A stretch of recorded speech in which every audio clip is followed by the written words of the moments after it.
All right, hello everyone. It's a little past 1:30. Welcome. Should we do something more coordinated, like good morning, afternoon, Mr. Chair? All get together. I'll let you, lead that if you'd like. Yeah. Welcome to the September 20th, 2018 Transportation Advisory Committee meeting. We'll call the meeting to order. We do have a quorum. Thank you all for coming. And let's start with introductions. Victoria. Victoria Chavez on Placer County. Tim Roberts, City of Colorado Springs. Randy Williams, City of Fountain. John Leosatos, PPACG. Paul Soniak, Councilman, Woodland Park. Sally Riley, Woodland Park. Wendy Pettit, CDOT Region 2. Michelle Anthony, Senior Platter, City of Manitou Springs. Rick Orphan, Fort Carson. Darren Horsemeyer, Schriever Air Force Base. Aaron Busto, Federal Highway Administration. Jason Dosh, Town of Palmer Lake. Karen Roachfield, City of Manitou Springs. And Brian Vituli, City of Colorado Springs, Mountain Metro Transit. And in our audience, introductions, please. Heidi Henshin, CDOT Region 2 Local Agency Coordinator. That's supposed to be council. Mike Burrell, Roxall, Local Agency Project Manager for CDOT. Yes. Andy Gunning, PPACG. Jason O'Brien, PPACG. Kevin Rezer, PPACG. Rebecca Michael, the Independent Center. Steve Odell, Park and Rec. And Justin Muller, PPACG. All right, thank you. And staff? Jessica Beckville, PPACG. All right, great. Thank you all. I've heard that we have an agenda modification to approve. Item 7A is being proposed to be postponed until next month. Anybody have any other agenda approval or modifications before we approve the agenda? And was that it, John, for agenda items? Mr. Chair, members of the committee, I believe so. Jessica did mention to you that there was a mix-up in the minutes. Mm-hmm. So item 4, it would be requested that is an item that would also be tabled. I'm not sure you need to do it here, or you could do it when you get to that item. But the minutes that were in your packet were apparently not from the meeting that you would be at. So you would have to correct all of it. So it's probably better just to table it since it was from the wrong meeting, is my understanding. The right ones, they're the wrong version. There was another person who did it. Okay. We'd like to have the right version. So we could just table that and then have, next month we could have August and September's minutes in there? Okay. Yes, Mr. Chair, that would be correct. That So sounds I don't good. know if you want to do it under this item or when you get to 4, it's at your leisure. Let's do it now. Does that sound good with everybody? Could I have a motion then to approve the agenda with those modifications? So moved. Victoria, and a second? I'll second. Tim with the second. All right, all in favor say aye. Aye. Opposed? All right, thank you. Public comments, item 3, for items that are not on the agenda. Is there anybody with something they would like to speak on that's not in the agenda in the audience? Okay, seeing none. We'll go on to item 4, approval. No, we just took care of that. So item 5, Board of Directors report from last week's board meeting. Mr. Chair, members of the committee, there were 3 items that I believe this body would be most interested in. First off, under item 4, consent items, the tech membership appointment for Manitou Springs was approved, so you're official. You can vote now all you want. You could have voted before, it just wouldn't have counted, but now you're official. Then under item 5, action items, there is the evaluation of the executive director, so say good things about Andy, especially since he's right behind me, isn't he? So that's going on. And then finally, the item that you saw twice, the TIP flexible funding policy was approved, and I think that item now, with these changes, should address any concerns that FHWA had about it not being clear that the money of return projects goes back into the pot to be reprogrammed through an open and competitive process. Unless somebody else has something that I'm missing, I believe those are the items from the report that are relevant. All right, thank you, John. Are there any questions on that? All right, thank you. And Jessica, could you let it show that Lizzie Lizaraga from CDOT, our CDOT liaison, arrived. So welcome, Lily. All right, first action item, item 6A, performance measures. Ken.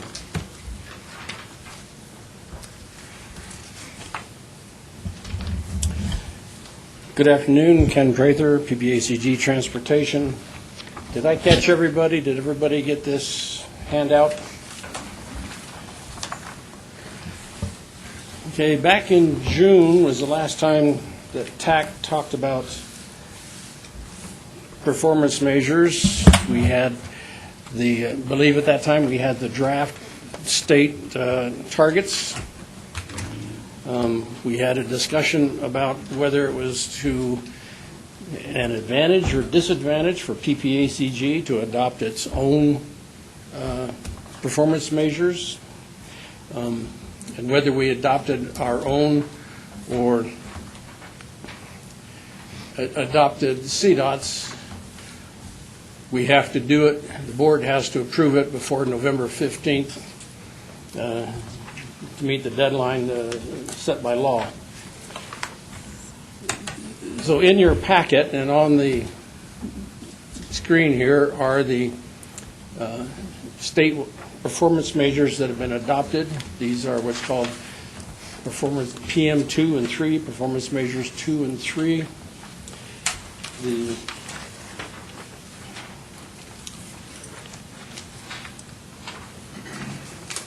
handout that I gave you provides these are the targets. The handouts I gave you are the data for our region, and we are very close to the state targets. A couple of areas we're just below, so we can improve. Some areas we are much better. So CDOT provided that data to us, and I wanted you to see it. So in your handout, you see the PPACG interstate good target of 58%, or actual, the good, that's the data. We are 58% good. And you see the CDOT statewide target is 46%. Poor, we're at 0.7, and the statewide target is no more than 1%. The board of directors really got confused with the targets that you see here and dived into a lot of questions, kind of got ahead of my presentation and answers. But on the poor condition target there, current condition is we're 0.25% poor. The target is 1%. That does not mean that we are going to go out and jackhammer roads and increase the poor condition to 1%. This is a statistical target that if you actually looked at what CDOT is predicting with the wear and tear of the roads, it's going to be 4 to 6% poor. So their goal is to be no more than 1%. It's still an increase in poor roads, but it's much less than is actually predicted. So we're trying to slow the rate. The other very confusing area was the CMAQ goals at the bottom. They didn't have the kilograms per day, it was just numbers. So I put the numbers in there. And if you'll turn to the last page of your handout,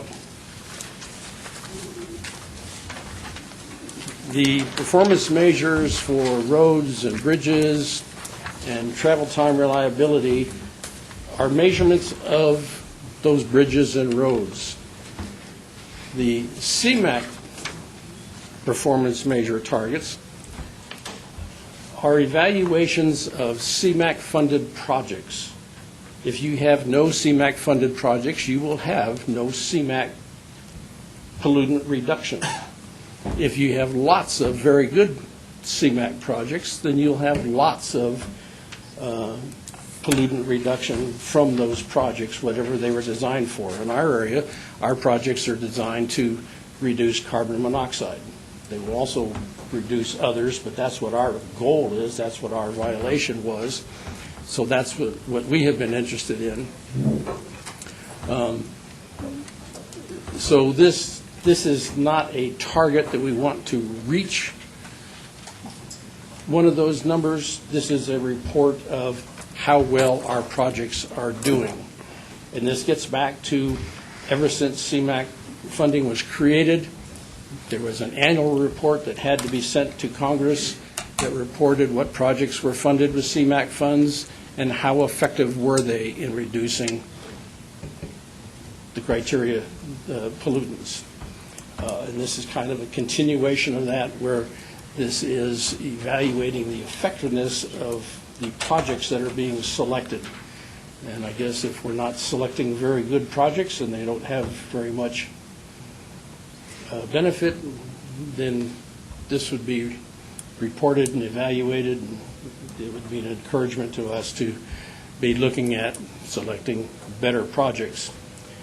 Now, as far as us for CMAQ projects, we have a couple of projects that are ongoing, will be finished soon.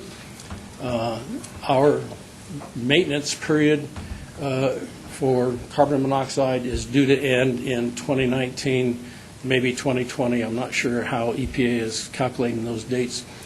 We've been in a maintenance area for 20 years. October 1999 is when it started, so October 2019, maybe 2020, because we had to create a new, we had two 10-year plans, and there may have been a stretching point between the two plans. But after we are a CMAQ area, we're not eligible for CMAQ funds anymore, once we're no longer a maintenance area.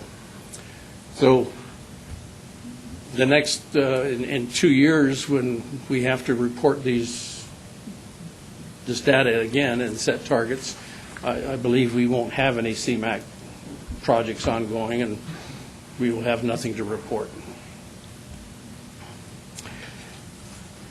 The grayed out area here in the center that deals with CMAQ, I can't find my cursor, there it is, right here, these are CMAQ performance measures for populations over 1 million. So in Colorado, that only applies to Denver, Dr. Cog, does not apply to us.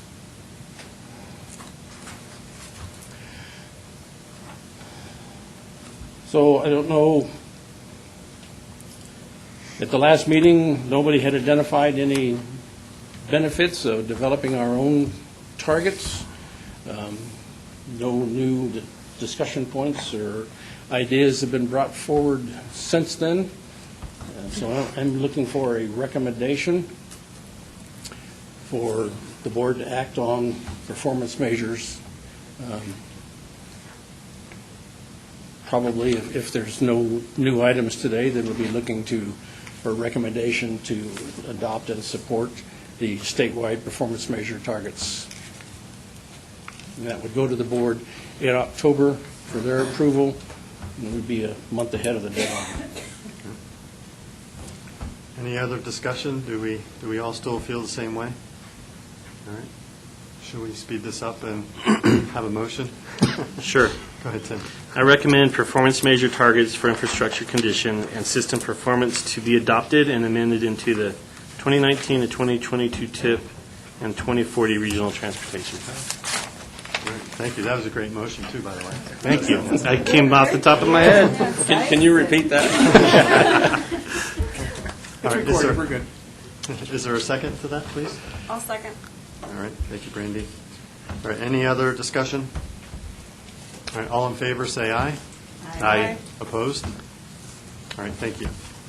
Thank you. Just as a follow-up, so as Tim said in his motion, so these will be incorporated into the current TIP and the current plan, the 2040 Right, it's a plan. requirement that they be included in plans and tips. All right. So what does that, process-wise, what does that mean for you all? I mean, just. We'll have to develop create the a- language to explain Okay. it and add Yeah. a chapter or a section in the current TIP, which was just approved earlier this year. Mm-hmm. Our new 2045 plan, we're not expecting it to be approved until a year from now. Yeah. So we'll kind of get with Aaron and see whether we can wait and just wrap that into the new plan and the language for the new plan, or whether we need to also amend it into the current one. Okay. Sounds good. Or if you know the answer to that right now, Aaron, we can.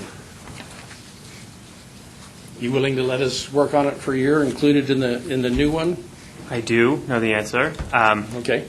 It all depends on if you're going to amend or update a plan. So if you're going to amend or update a plan after specific dates laid out in the legislation, you'll need to include the information. If not, then you're fine until you update it after that date. So that should be, I think, March next year, late March. Okay. Not anticipating at this point any other amendments, so. All right, When's sounds our good. plan scheduled to be adopted? November, has to be adopted before November, so, or at November at the latest, so we'll try to get it a month or two ahead, so if there's any hiccups, we've got some time. All right. All right, thank you all. Item 6B, 2019 to 2022 TIP Amendment Number 2. Ken?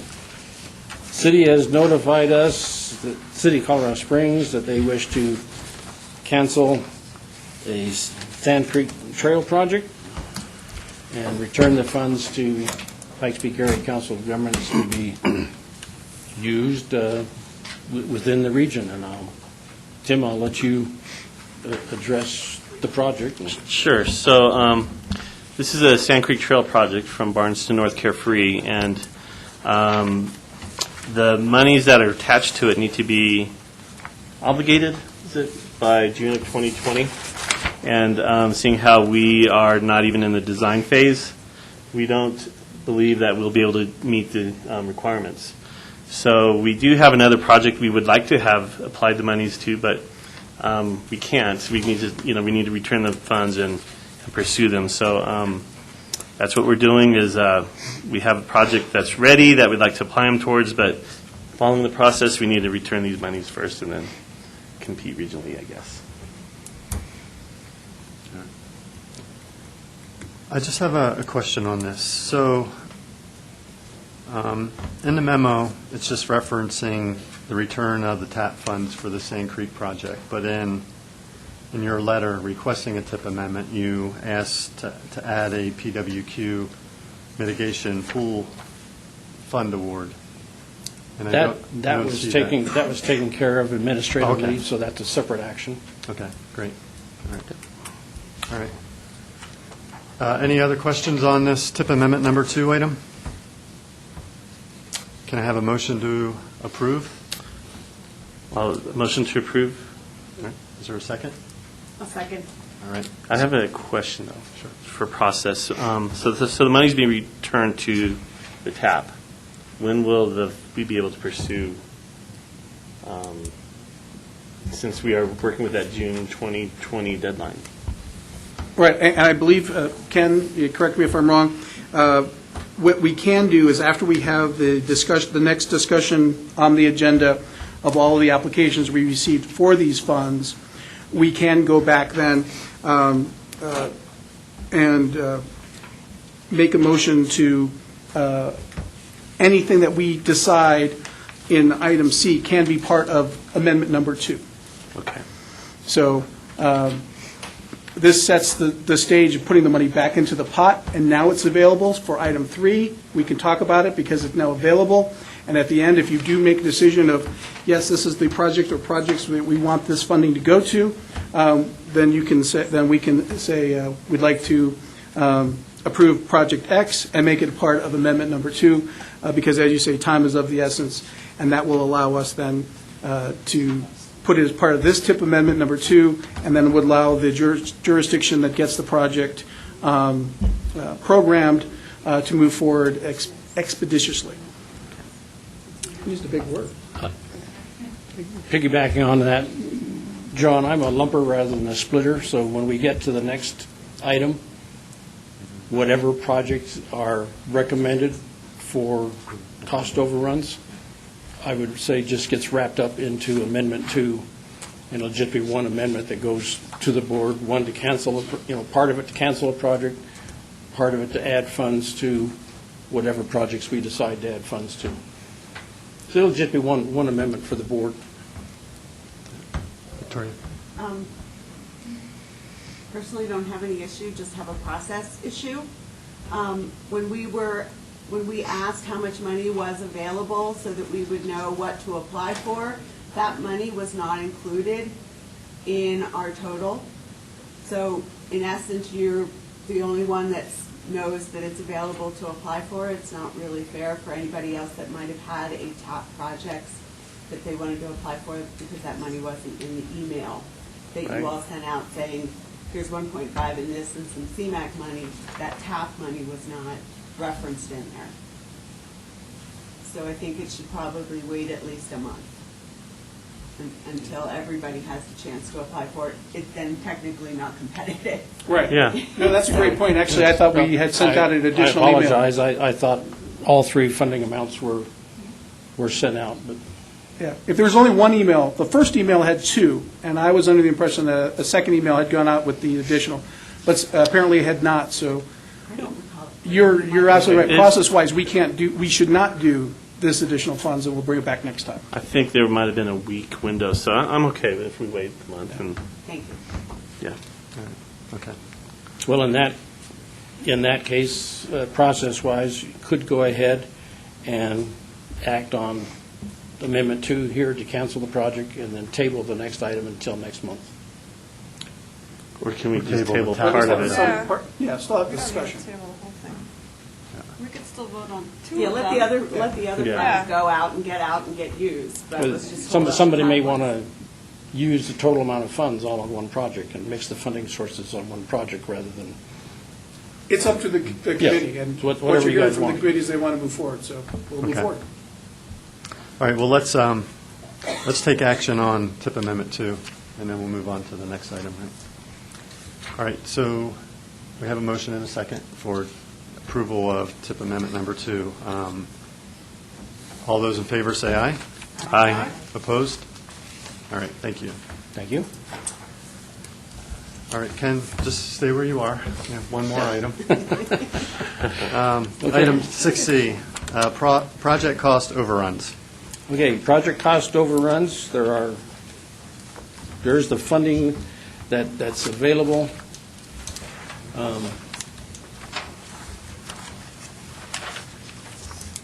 The $534,842 in transportation alternatives funding, that is the funding that's being returned by the city of Colorado Springs by canceling their Sand Creek project. We had no request for funding for the CMAQ funds. We've got three requests, two requests for the SDPG, $1.5, almost $1.6 million. Manitou Springs requested some of those funds. City of Colorado Springs requested $4 million, but we don't have $4 million. We've only got 1.59.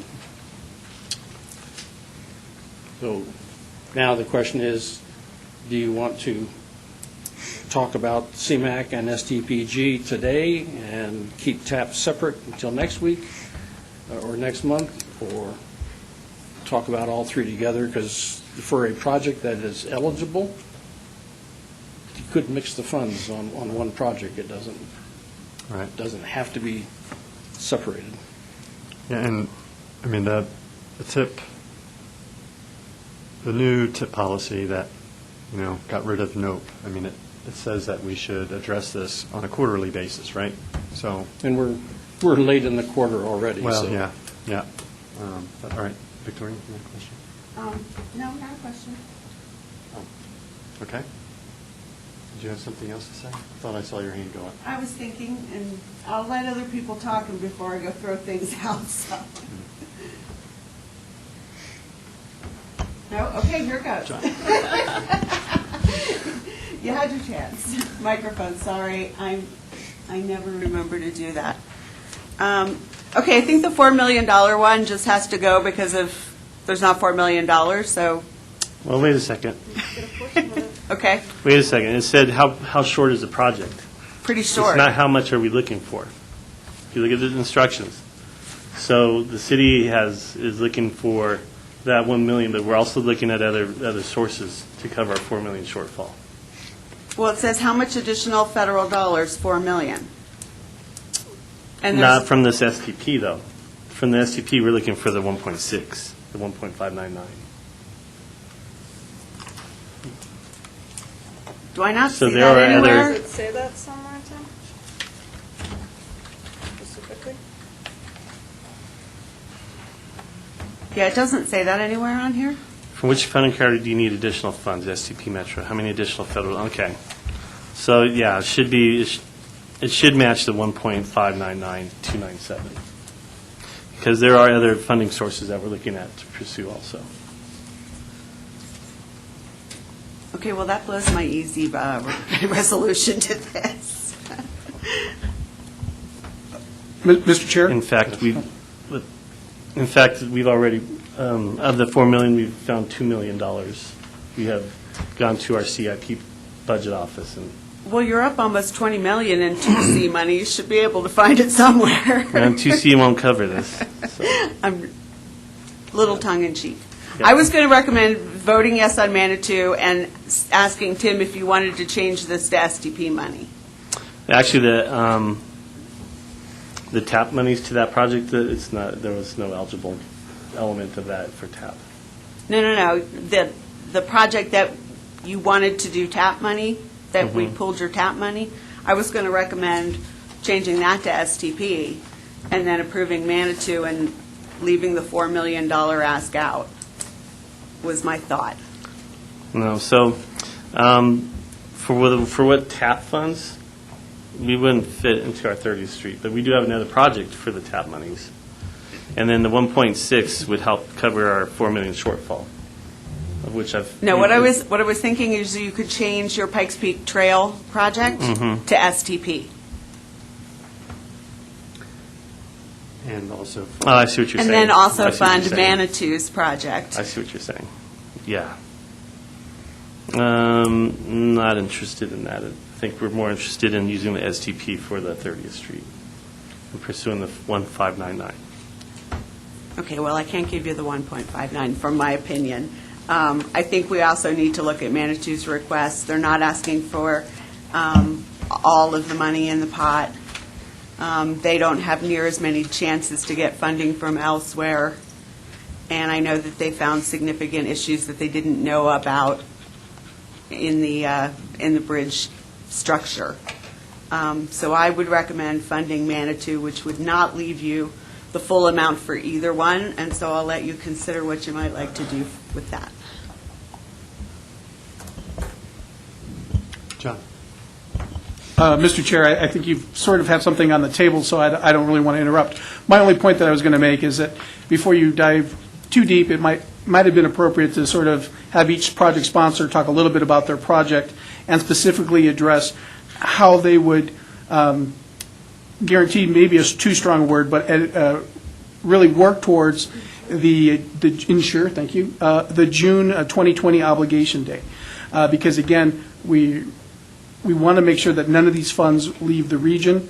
So that was all I was going to say, but I think, Victoria, in the interest of time, you kind of cut to the chase, which I'm perfectly fine with, and that's on the table. So if there's want to have that discussion from this point, I certainly don't need to back up for me. I was just trying to be helpful. Thank you. I do tend to just jump right into things. It saves time. There's no reason to apologize. So my fault. All right, so for my benefit, but maybe there's somebody else out there too. Tim, your request should be for the amount of STP Metro that's available, the 1.599 million. That is correct. So that's STP Metro. And Michelle, your request is for 656,000? Also for STP Metro. And the TAP the TAP funds we're putting off for a month, right, to give everyone an opportunity to get in on that. Okay. So process-wise, I mean, we modified the note policy to kind of allow for what we're doing now, this quarterly cost overrun process. And I think this is the first time we've gotten into this issue where we have multiple entities requesting the same money. So is it just a recommendation from this committee, or do you look at how the scores ranked and scored in determining where the money goes, or is it this debate process that we're doing here now? The scores were based on the revision that the board approved last week. You know, instead of saying that the scores will be used, it said it may be used. In this case, I think it's the Sand Trail project came from the 2008 TIP 10 years ago. The others are also, I believe I didn't get a chance to verify them, so I didn't look because they all came from different TIPs and different time periods. They would have had different scores. So do we know the scores of these two competing projects? No, I don't. Okay. Should we? I mean, as a consideration? Yeah. And I had another thought. So yeah, what was approved by the board last week was that will to may language, right? And so both entities, I think this question was asked already, both entities have the local match and can get it programmed and done quickly, right? How do I turn the? It's oh. on. Oh, thanks. Yeah, what was submitted on Friday indicated that we're already overmatched, and so I wasn't sure whether new money would require a new match, but I have since had conversation with Ken, and we've talked to our city administrator and finance director, and if the money's awarded and new match is required, then we'll do that. I mean, that's, obviously, we have to do whatever's required, so they both have been consulted and confirmed that, you know, we'll make it work. Okay. All right. So, and will you guys, sounds like you'll be able to obligate it to by June. I also discussed it with Ken. I mean, it's going to be tight because we have some other projects that we would prefer not to have this start while that's the other project going on. But again, we have to make it work because we don't really have other options to come up with funding. So, yes, we can do it. Okay. All right. Are there others who would like to see the scores before we make a recommendation? Okay. Can we table this till the end of the agenda, and while other staff finds out what the scores of these two projects are, and then revisit this later on in the meeting?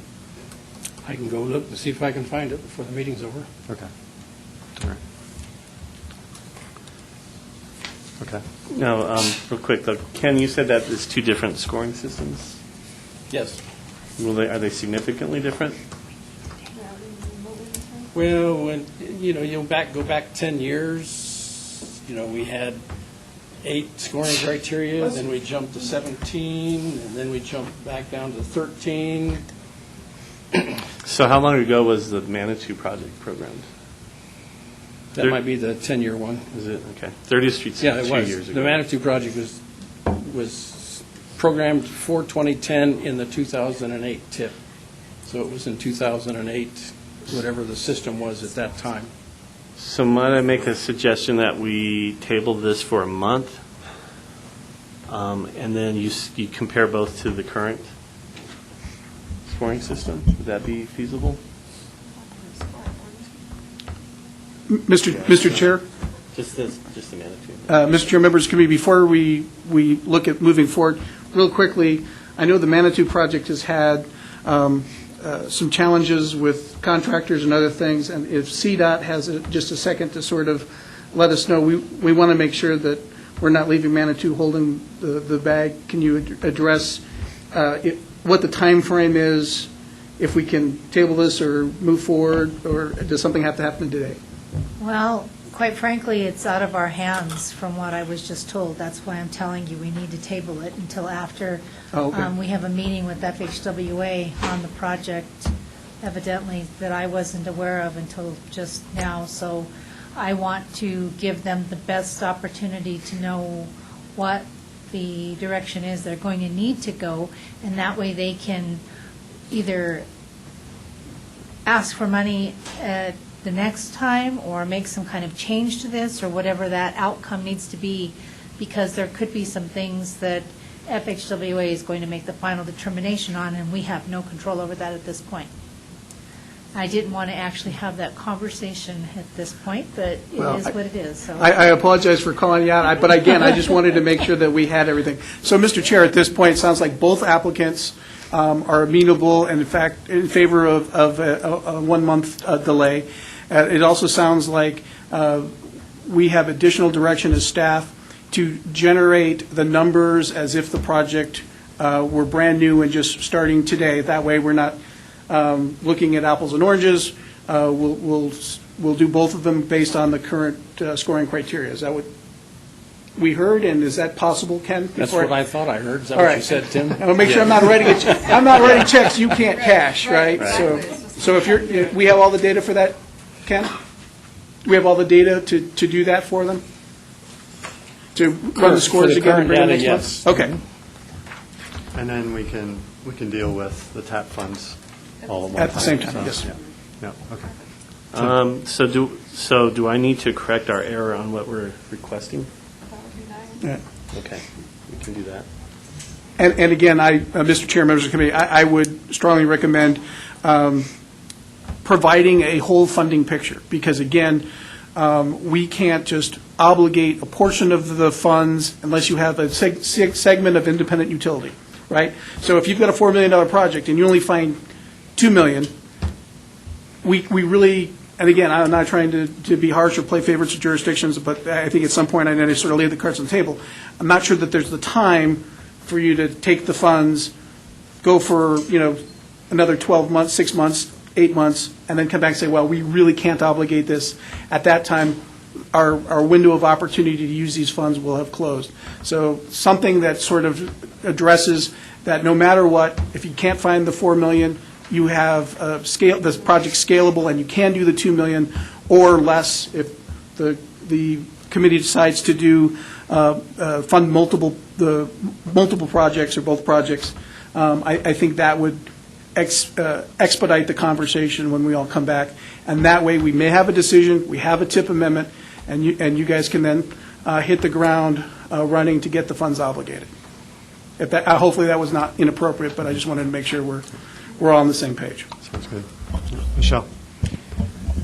We don't have any problem with either the month postponement or rescoring the projects, but I would like for the committee to also be informed of what the score and the ranking were originally, because since those criteria have changed, I don't know now whether the criteria would weight the same for the Bridges project, as it did back then. In my recollection, and it was a pretty highly ranked project. So I'd just like that information to be available next month so that, the committee can weigh that information. Yep. So we can see all the information and then, decide if we want to award it strictly on scores or some other method. Yeah. Because back in that day, we had, back in that day, we had a separate set of criteria for bridges, and it was a very different process of scoring at that time. So they don't easily correlate by any stretch. So I agree, they'd both be informative. Yeah, and I think,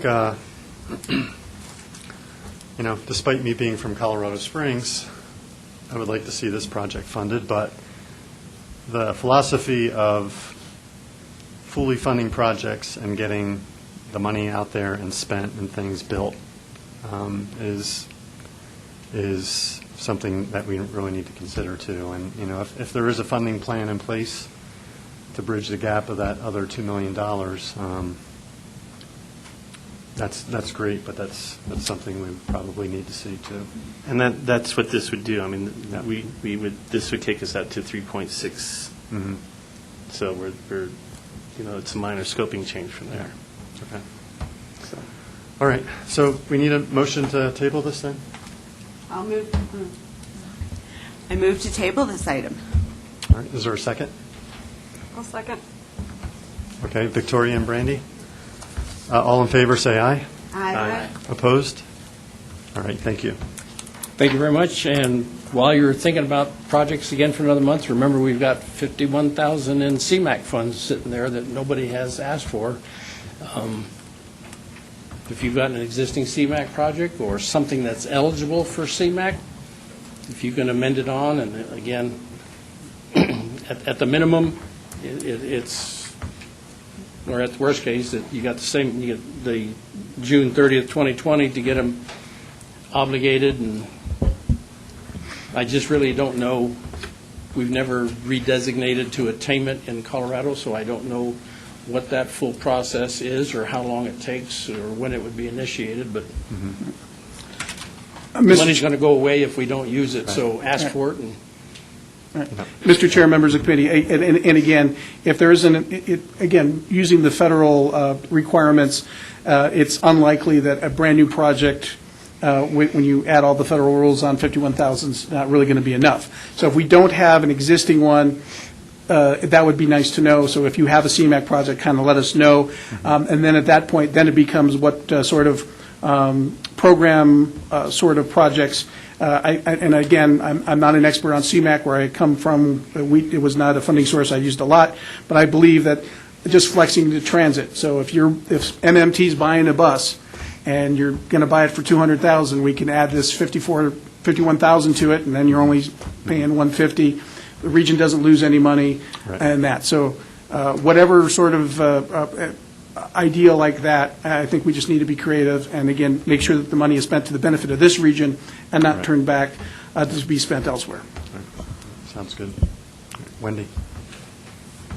So one thing you also have to keep in mind is if you get to keep the 2020 money, we still have $439,000 in 2020 that's sitting there with no use in 2020 in CMAQ. So we need to figure out what to do with that if we're going to be able to utilize the 2020 money. Can CMAQ swap that for STP money for us? Can't. I'm trying. There was a day, but not anymore. Wendy, so that brings up a good point, because we're not updating the tip, and again, Ken, correct me if I'm wrong, but do it gentle, that if we have, because we're going to an every other year tip development, and we're not really doing a tip until then, obviously we don't want those funds to wait. If there is these funds and other funds, why don't we put them all in one giant call for project, send that out now, let everybody have that opportunity to do it, and then we can go from there, because I don't think I was aware that we had the $400,000 sitting there. By the time we got to it as part of a tip process, it would have been like, hey, you got to award the funds, and oh, by the way, you have to obligate here in a couple of months. So we might as well have that now so they could start doing that. I agree. Can we have all of the numbers up front, and we'll put that out in an email that we send? I thought we weren't getting any more CMAQ past 2019. So we don't know yet at this point until that whole process is finished whether the 2020 money will be money that we can spend or not.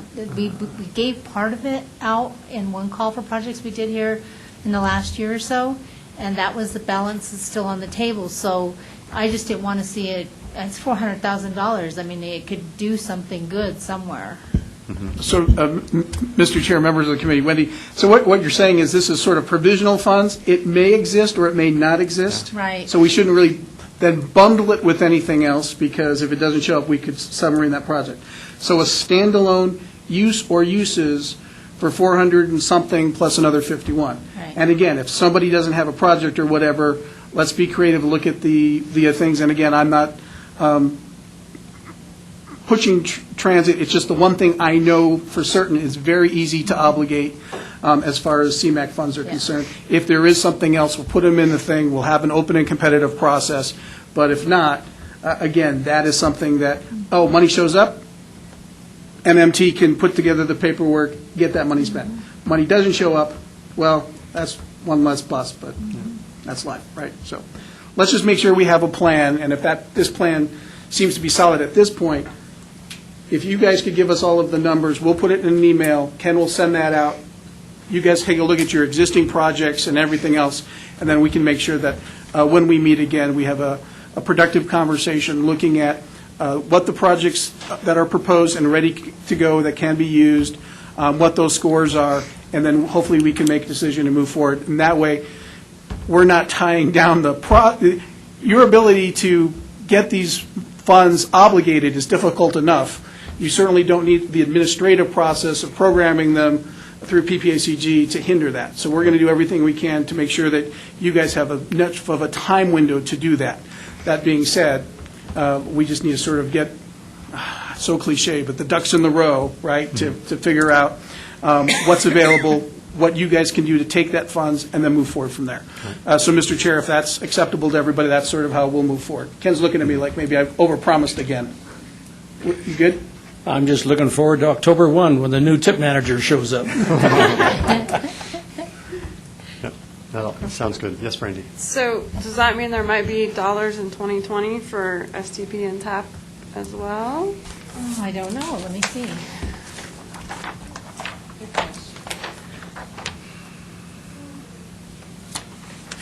I think in the last call for projects, everybody shied away from 2020 because they didn't know for sure whether that money is still going to be there.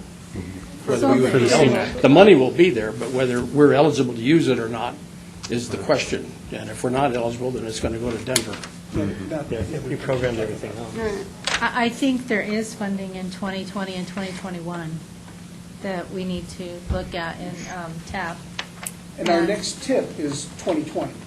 Right. So the 2021 money, we could do as part of that tip process, but the 2020 money would be too late.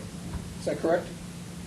I don't know whether 2021 will be considered Fast Act or it'll be part of a new authorization. That's the decision factor right there.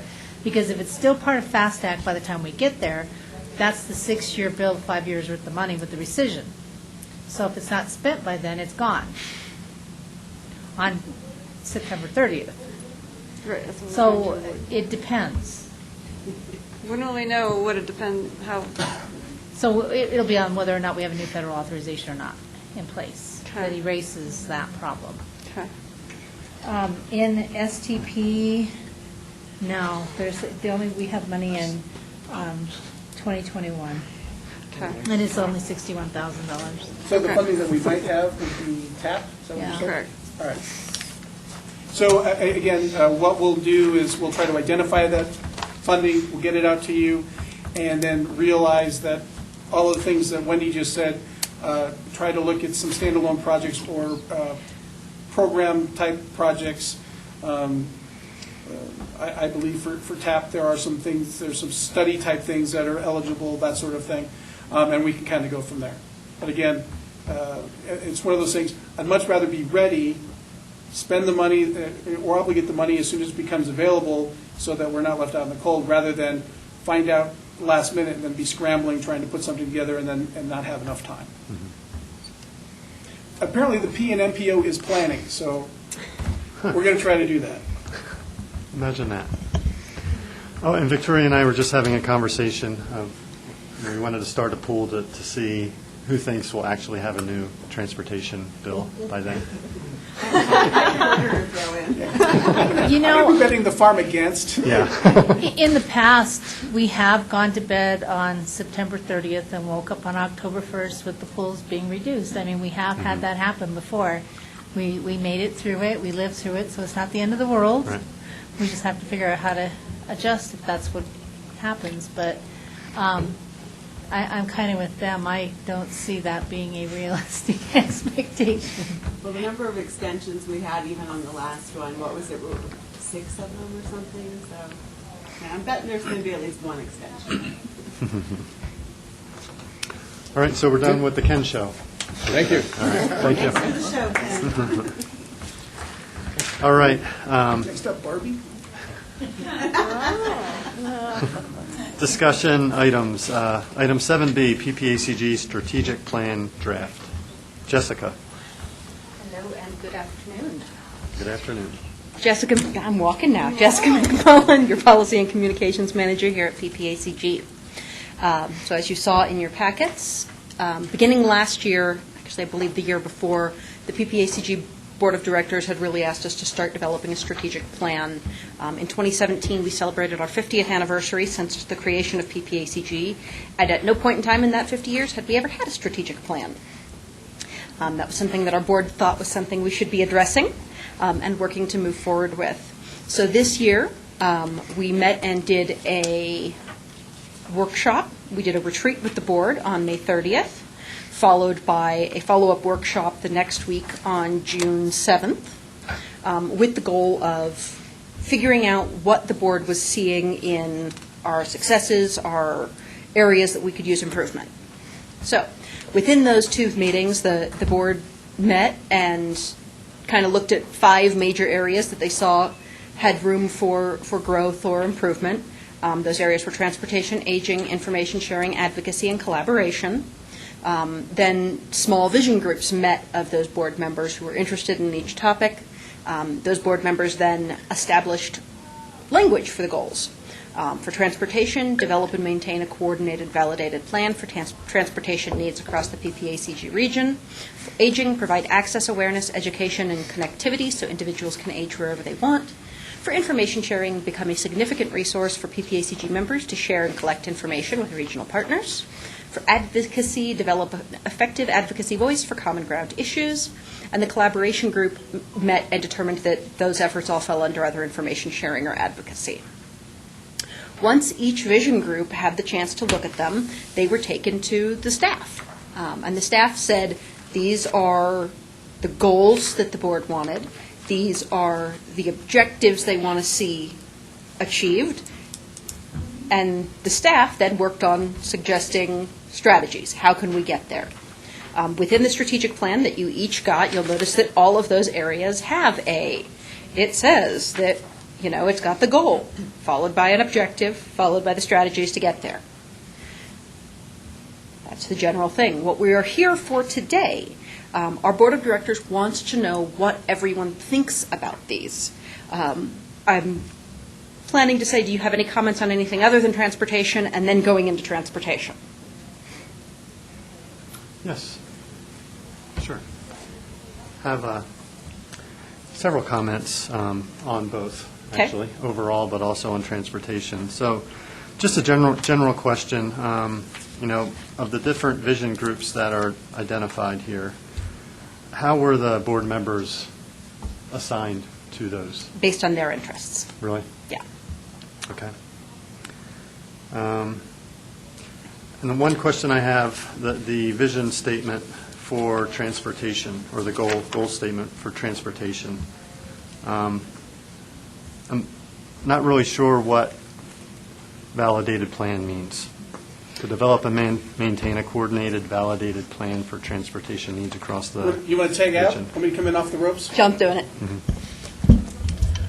Mr. Chair, members of the committee, when we had that particular work session, there was a board member that was particularly interested in the modeling and making sure that we utilize modeling efforts and good data to make sure that we make good decisions as a region. And so the validated word was put in there to sort of address that desire to make sure that moving into the future, that we as staff do the proper modeling and provide that information before decisions are made. That being said, I think there are some limitations on a travel demand model, and so we are planning as part of this to do a very small study to sort of go around and talk to some of the board members, some of the members of the community, and make sure we understand what they mean by modeling, number one, and then number two, have that be the reverse, where it's an education process where this consultant would come back and say, okay, if you want to know the travel time of this project versus that project, we can do that, we can model that. If that's the sort of information, no problem. However, if you are looking for what is the economic impact of doing this set of projects versus that set of projects, or if you're looking to make land use decisions, what is the ultimate impact of that? That is something far more sophisticated than the travel demand model that is required by FHWA and FTA through our regular planning process. That would be a quantum-like exercise that goes far beyond what is required. So therefore, we would have to sort of just make sure if that is the sort of information they want, they understand the cost that would be associated with it as far as buying the software, buying the data to feed the software, and then the staff of MIT of folks to actually run the data. It is not my place as staff to say, oh, well, I heard what you said, but I don't think that's really what you want, so I'm going to do something different. I heard what they said, and it's not my place to do anything other than to make sure I understand what they're asking for. So that's why we're going to come back and do a follow-up study, again, with the board members and with some members of the community to make sure that we understand as staff exactly what they meant by that validate. So at this point, it's in there, it's part of that, but how that's interpreted, I think, is still up for discussion as far as what the board is willing to pay for at the end of the day, as far as staffing, as far as buying data, and as far as software. And with that, I'll look to see if my boss is making faces. Is that good? You're right on, yeah. Good response. And just kind of big picture as well, this doesn't supplant what we do already in transportation planning with the MPO responsibilities. It really supplements what we do already. A lot of responsibilities with our federal grant, a lot of responsibilities in the AAA. So we're trying to figure out how to weave this into our work program and our budget beginning next year, and look at what we can do in the next 1 to 2 years or maybe 5 years out with this, but also keep it up to date and have the board take a look at it a couple of times each year to keep it fresh and make sure we're hitting what they'd like to see as far as major emphasis areas. Okay. Yeah. Well, when I hear your interpretation of what that board member meant by that, I mean, that kind of lessens or cheapens all the work that's been done in the previous plans, because the modeling was good and we were using the information we had and we were making good decisions on that information. But so to say, that wasn't validated because Mr. Chair, members of the I have an committee, idea who said that, but it just, it's not my job to say you've hurt my feelings, and I'm, whether I have feelings or not, my direction is to I understand. go with the direction of the board. And if they are developing policy, it's my job to get them the best information so that they make the best policy. After they've made policy, it's my job to then implement that policy, right? So at this point, they've got this vision, and at this point, we'll sort of make sure that, is that exactly what you said and what we think you meant? And that's what this follow-up study will do. And at the same time, if that's the case, then we need to let them understand what the costs are associated with that, because you can't do, that quantum-type modeling without feeding the data monster and without bringing in some MIT guys to actually run the thing. Because I'm not going to be able to throw the switch on that one and tell you what it says. You can't just push a button? Yeah. Apparently not. Wendy? So, with that being said, how can you make a goal on something you don't know what you're setting the goal for? So will you come back and make an adjustment to that goal after you have those workshops in that direction?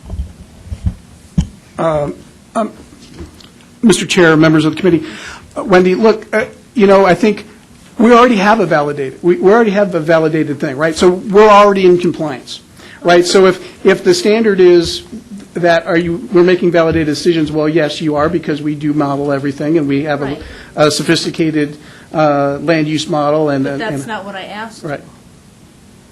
I asked, I know you do that because we would not allow you to do anything less. Exactly.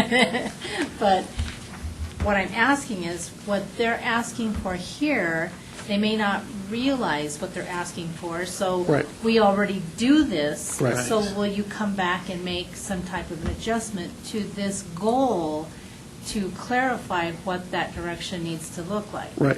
And Does that make sense? That makes sense. And I guess my response is, the wording of the goal itself is subjective. What does that word validate mean? Right? And at the end of the day, it becomes, who is judging me, or who's making that subjective judgment if I follow through? And ultimately, it's going to be the board. So the study will sort of get our understanding with it. So we don't actually have to change the language.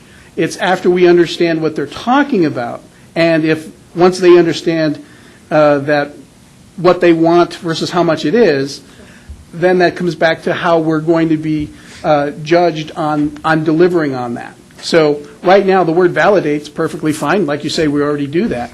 It's that if it's this quantum level, we want all this economic data and we want all these other things, well, that sort of then enhances the discussion. But the language itself, the goal itself, we're going to do that if it's just, play basketball. Well, we're playing, right? So will you use that then to show whether the plan is successful or not? Is that your...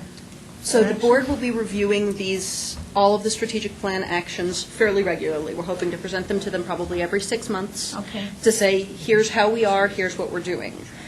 In those goals, you'll notice that all of the goals are actually a little bit loose, and that was intentional. The board tried to specify down when they got to the objectives. So you'll notice that whereas it says develop and maintain a coordinated, validated plan, you guys are already doing that. But it talks about across the PPACG region. We all know MPO money can't be used for Teller County, Park County areas outside of our region. So that first objective is ensuring coordinated transportation planning among all of the entities within the MPO and between the MPO and Central Front Range TPR. It talks about, it takes things down to the level of specificity.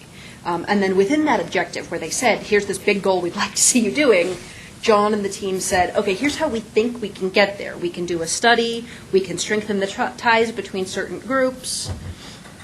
We'll be reporting back to the board on, here are the strategies that we told you we were going to do that we have done.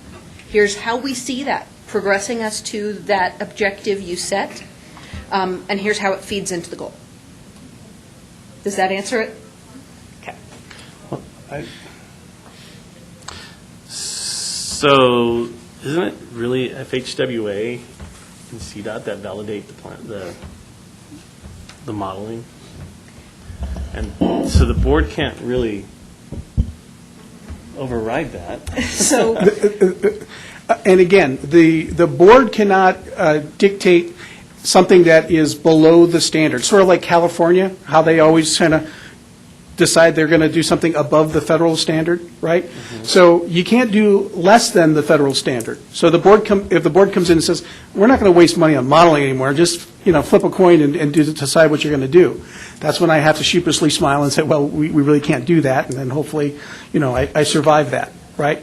But what we're talking about here is beyond the model that is required for the long-range plan and everything else. If they want to do modeling for all things under the COG umbrella, because remember, the COG, the Council of Government, has under it the Metropolitan Planning Organization. It also has the AAA. It also has the JLUS. So if they're saying, as a Council of Governments, we want to have the ability, we want to have the tool to do some of these other things with a very sophisticated model, they could certainly do that. And if they still take that and apply it to other regions outside of transportation, that's really up to them. If they decide that not only do they want to do that for other things outside of transportation, but they want to apply it to transportation as well and have us do it to a higher standard, at no time will FHWA or CDOT say, well, your model is too great. It has way too much information. We're not going to allow that. No, as long as we've checked we've done what was required and we've checked the box, they're going to say, well, yeah, you guys are spending way more money on this than you need to, but good job, and that'll be it. The only other thing that they may say is if there are components within the model that are outside the purview of transportation, and right now I don't have a great example, but if there is, hey, we have to buy a whole bunch of data to find out aging population, and if they're going to be like buying popcorn, something has completely nothing to do with transportation, Aaron's going to say, yeah, this whole data set that you bought for the elderly and popcorn thing has nothing to do with transportation. You can't charge it back to the MPO.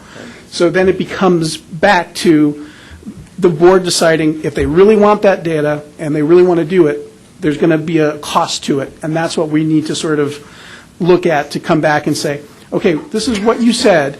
We just need clarification on what that actually means. And again, we're looking at hopefully hiring a single consultant just to talk about the modeling question. We're only thinking like 15,000. And again, at the end of the day, it's not to get into what specific model, but rather what are the uses that we need to be doing. And so then, when we do decide to down the line address what our modeling needs are, we've got this under our belt, and we have an understanding with our board what their expectation is. I don't disagree with your approach. It just sounds like you have an maybe an uninformed board member, and this should just be clear that they don't set the minimum validation requirements, and I'm not sure that they would understand that. And they did understand that at the meeting. They did? One of the things Okay. that I think is important to remember is these goals are not necessarily things that are new. If you look at the aging goals, all of those are the same things that aging has been looking for and trying to do. That's just them putting it into words with a solid goal. I think the only thing that you'll notice that is different from what you have always been doing, and doing beautifully, is across the PPACG region. Because our region is broader than the MPO, some of our board members who are not part of our MPO said, hey, is there a way we can coordinate better together? We're all part of the same CDOT region. Why aren't we coordinating more for those things? So where you see develop and maintain a validated, coordinated plan, you guys have already been doing that for a very long time, and the board knows that. They just wanted to recognize and call it out by word. If you just said maintain a plan, they felt like maybe someone would decide to not do it right. You've been doing it right, let's keep doing it. And would this lead to an expansion of the MPO board to include more members that go beyond the, okay. That's federal regulations that Right. determine the MPO, not our board or Okay. any other local group.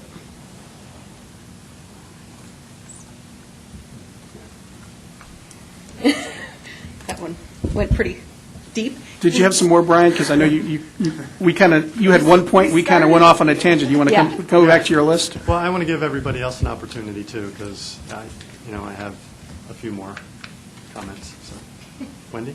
I'm good, go ahead. Okay. I was just going to say the same thing, I cut you off, sorry. Oh, no, it's okay. I think Karen might have something. So there aren't page numbers, but I think it's Sorry. page 4, the top above Andy's picture, Okay. under leadership. The second sentence says the board of directors is responsible, all of that. They're responsible for making decisions, not making recommendations. That toward the end of the sentence, it says, reviewing and voting on transportation, environmental, aging, and military program recommendations. Yeah, so they're reviewing and voting on the recommendations provided by the committees. All right, but they're making decisions. They're setting policy. I mean, that should be Okay. kind of raised to the top a little bit.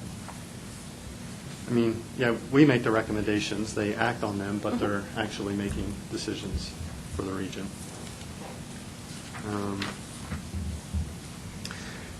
And so the transportation section, it talks a lot about developing project lists, and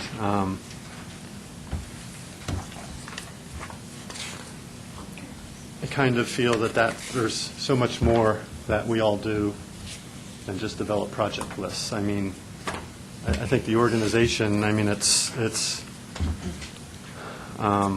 responsible for programming and directing hundreds of millions of dollars of funds for, infrastructure projects that are going to benefit the region. So it's, again, project list kind of cheapens the whole experience, I think. I mean, the organization's responsible for a lot more. So it's some way to elevate that it's not about project lists, it's setting policy, programming funds, and getting things done and improving the region. And not sure really where this fits, but I mean, historically, PPACGs stayed out of the land use realm. And, you know, it is a local decision, but there's a huge connection, and it's been proven that connection between land use and transportation has been recognized, and I think something should be said that the connection between those two and how monies are programmed and invested should somehow be mentioned. You know, it's hundreds of millions of dollars that this organization is programming is for transportation investments, and that kind of guides what happens with land use too. I mean, it's quite a strong relationship. And I think that we thought we had addressed that by including the land use policy toolbox under Objective 1 in those strategies to really talk about how we can help provide information to those members without infringing on their own land use policies and methods.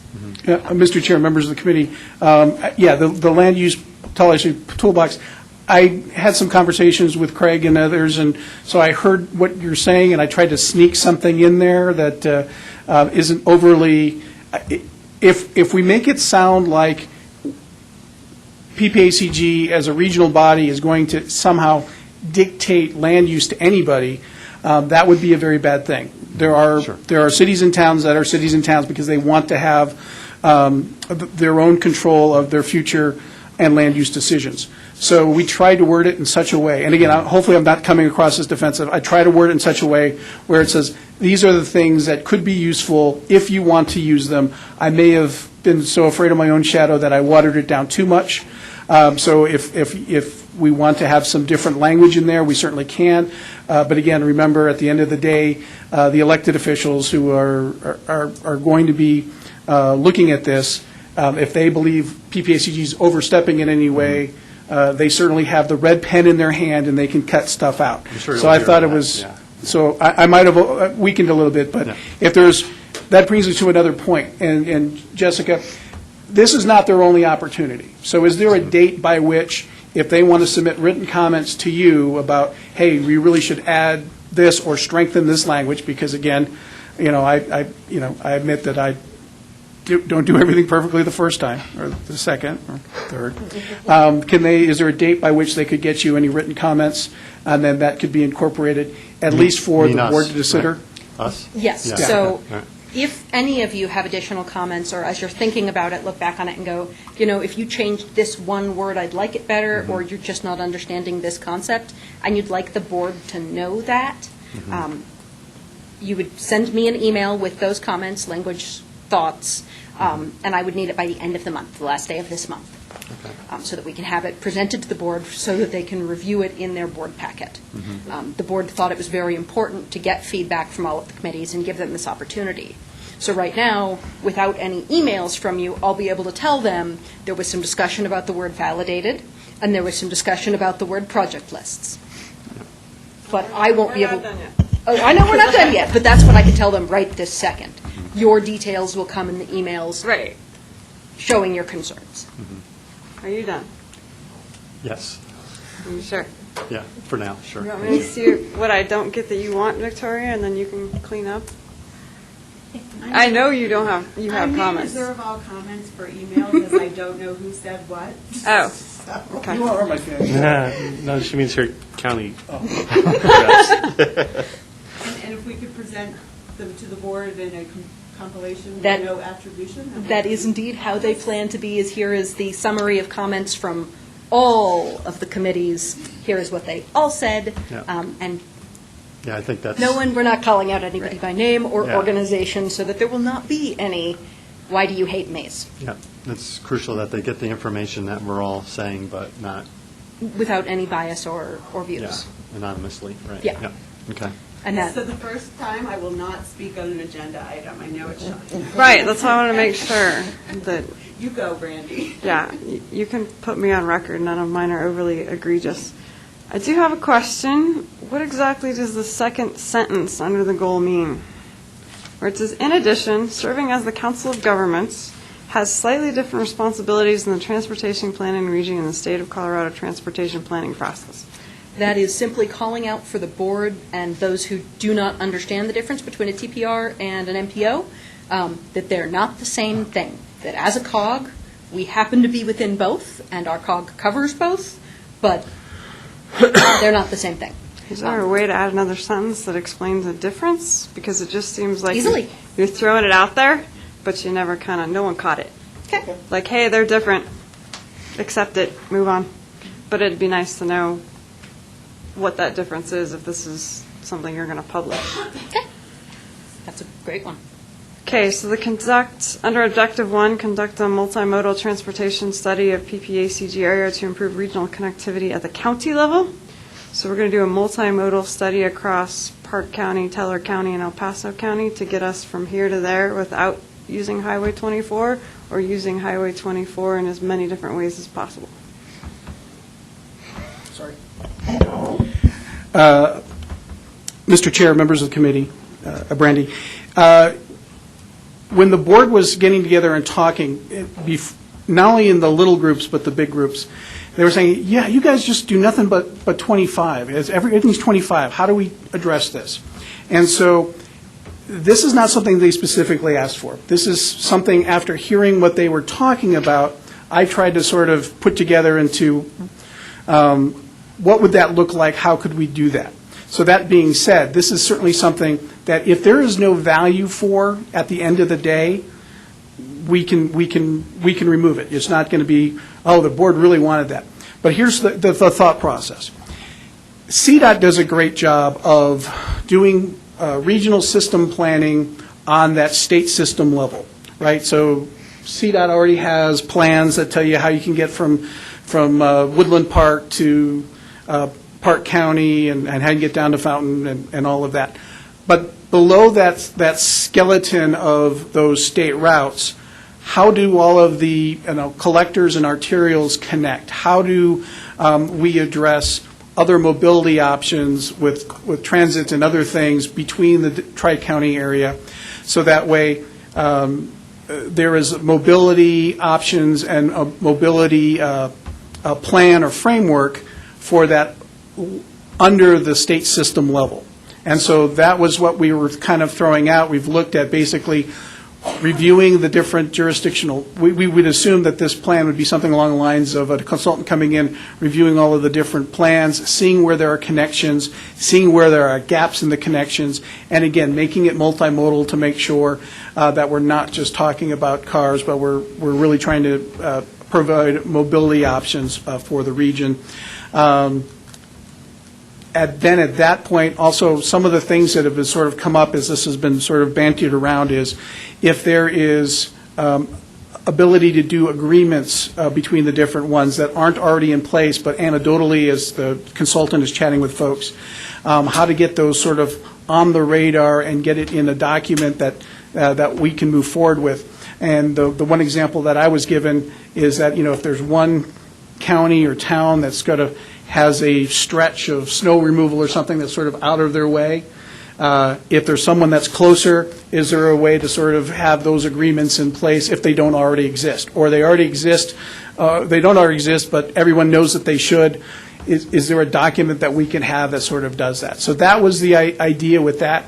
If this is something that's been done before, or if this is something that has been talked about before and shot down, again, I'd much rather know now instead of trying to scrounge the money to do it and do a plan that just sits on a shelf. But I tried to shake down Aaron for some funds, but apparently I can only spend funds within the region that are benefit to the region, outside the region if it's benefit to the region. I've already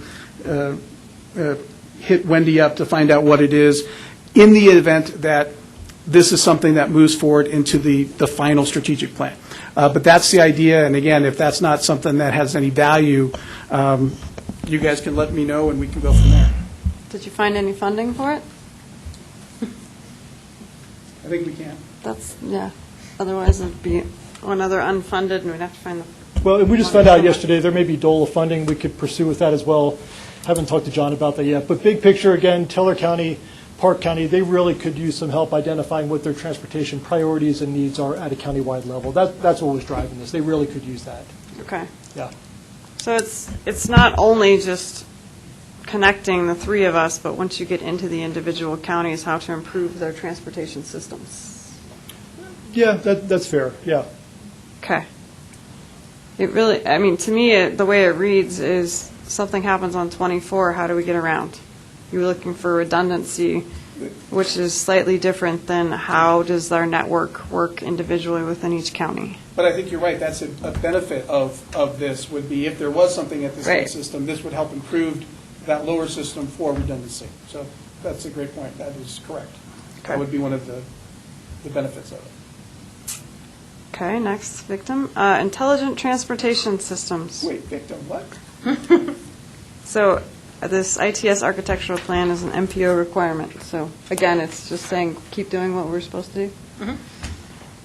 I believe, I'm sorry, Brandon. And again, I'm not trying to, I think I was chatting with folks, and I think, and again, hopefully I can just name names.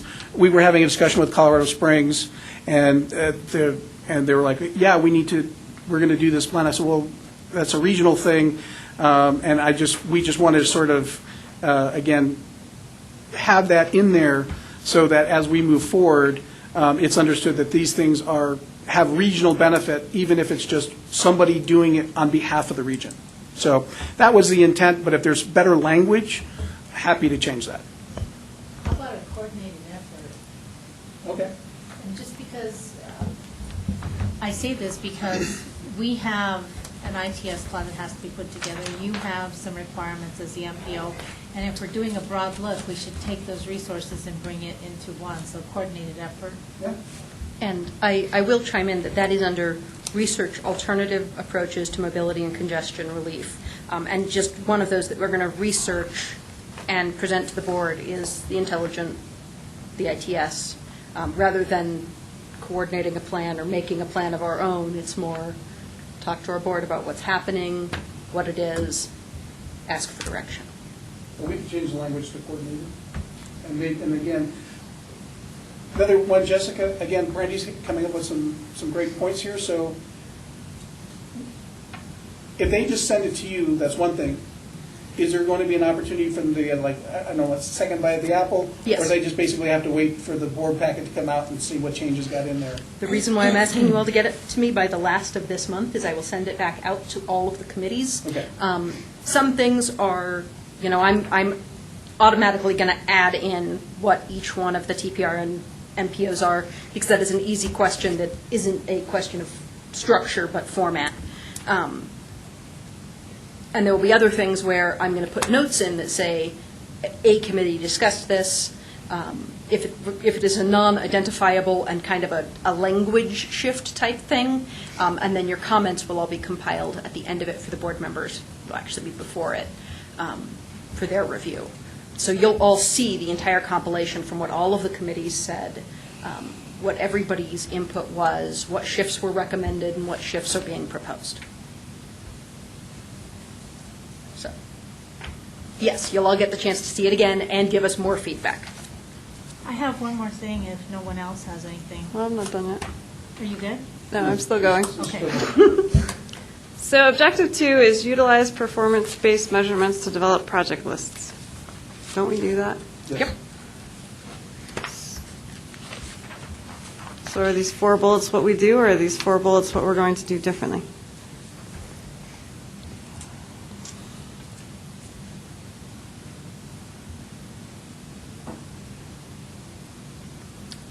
There are some things where there's much that we are already doing. I would say probably pretty much all of them.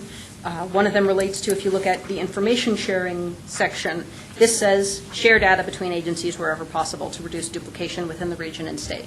There are some places where one municipality will do a study that bumps up against another municipality, and they don't know that they're both doing it, planning on doing it, and instead of saving money and coordinating that study and by doing it together, they both pay full price instead of being able to help each other.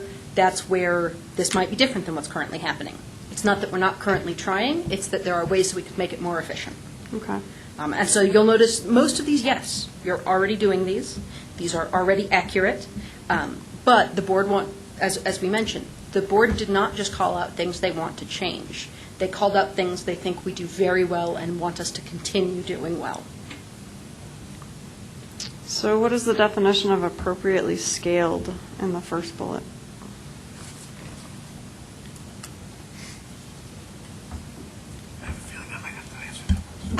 That's John. Oh. Mr. Chair, members of the committee, Brendy, appropriately scaled was back to that whole sort of, hey, we want you to do models.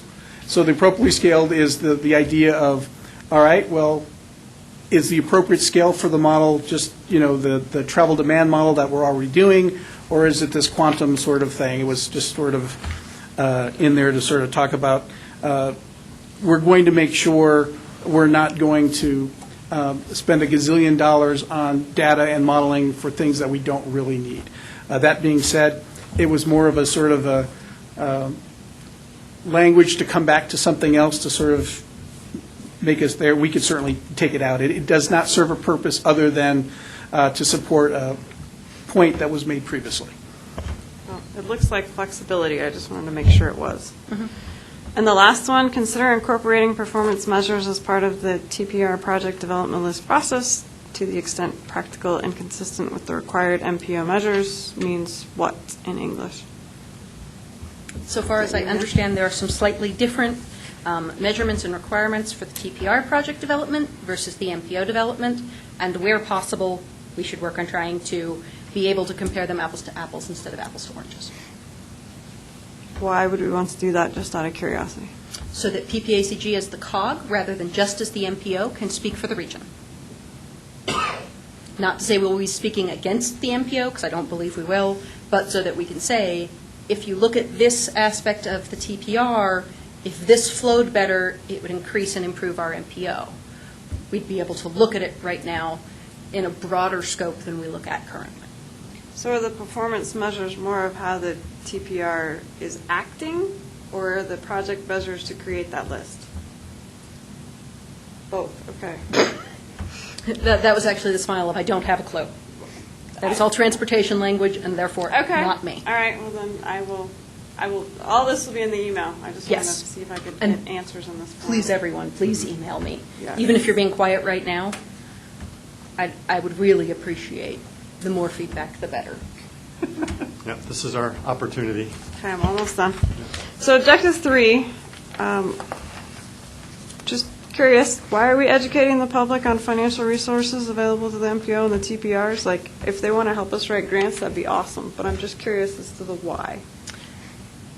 I'll let John take it first and see if I need to jump in. Mr. Chair, members of the committee, Brandy, this is one that I snuck in. I have a propensity to like to put together graphics and other things that help educate the public on where transportation funding comes from, because often, again, I'm not making a generalization, but often the public just doesn't understand. They say, well, I'm already paying for all of this, and I'm paying $5 a gallon for gasoline. It's like, well, no, that's, only 22 cents of that is going to the state of Colorado by gallon, so it doesn't matter what the price is and that. So there's really there's no understanding, I shouldn't say no understanding, but there's little understanding of really where transportation funding comes from and how it's done. So the development of infographics and other things, the better educated your community is, the easier it is to sort of move forward with plans and other things so that they understand. So the intent of that was that I think that was something I was planning on doing anyway, and so if at the end of the day, as part of the strategic plan, they were like, oh, well, what have you done and what have you not done? If there was something I was planning on doing, I wanted to get it in there so I could get credit for it. It's kind of like a teacher at the beginning of the semester telling you, well, you tell me what I'm going to grade you on. I'm going to put in something that I think that I would like to write the report on and that I think I'm good at. So, or well at, is that better grammar? No, sorry. Anyway, so that was the intent there. There was nothing that the board had asked for as part of that specifically. It was more in response to that overall item that they put together. So they put together the overall item, and then I tried to put together things that would respond to that. So that was my response to the overall item. It was not something that was specifically asked for, and it certainly can be removed. So the way that it's written and the heading that it comes under does not at all incorporate to what you just answered. Oh, okay. So what you just answered is great, explaining where all of the different funding sources come from, but this says explore and pursue all funding mechanisms. Right. You're not doing ones that already exist. So Right. somehow you need to differentiate what you just said you wanted to do from what this reads when you put it under that heading. Okay. Can you fix that for me, Jessica? Sure. Yeah, and it seems to me like it fits under that objective as well, but we can take a look at the language and tweak it. But that should be what we do anyways. We just had a chance earlier today to meet with Senator Gardner, who was in town. We talked about how little we get out of the federal transportation bills, $100 million a year out of the PPRTA, and we need to constantly beat that drum. And any chance we have, that should be central to what we do. Right, and if that's what you're going to do, that is fantastic, but that's different than saying you want to go search out different funding mechanisms. You want to explain to people where our current funding comes from, how much it is, and how little it is compared to the gap that we have in backlog. And I will chime in that part of that is in pursuit of those funding mechanisms, we do often need broader support. That broader support can be increased by educating the public. But I think we can fix, your point is well taken, and I think we can fix it by either moving it or changing our objective slightly. If we're allowed to touch the objectives, Jessica? I would be more likely to rephrase the strategy to incorporate more detail. Because the board did approve the objectives, and that they're the ones that manufactured those, so there's probably not a lot of appetite to change that, so. Right, but I think you can write more in there that it would just make it make sense. Do we do number 3 or not? Do we participate in state and federal planning program policy processes to represent the interests of the COG? Yes, we already do that. Okay, so we're doing fantastic there. And then I personally think it'd be great if PPACG staff would help bring in more federal funds and grants and things of that nature. So if that actually came to pass, that would be fantastic. Okay, I'll write that up for you, Jessica. Thank you. You're welcome. I just have one thing for you. So, under information sharing, under Objective 1, the first bullet, it says determine what information should be included in the library. I don't think should is enough. You should have a must and should, because we've been sitting in a board meeting here recently, and somebody said, they made a motion, and they said in the motion, as presented. Well, when your website crashed, the as presented information disappeared, so you don't have the data and the backup for those resolutions and that process sitting on the website anymore.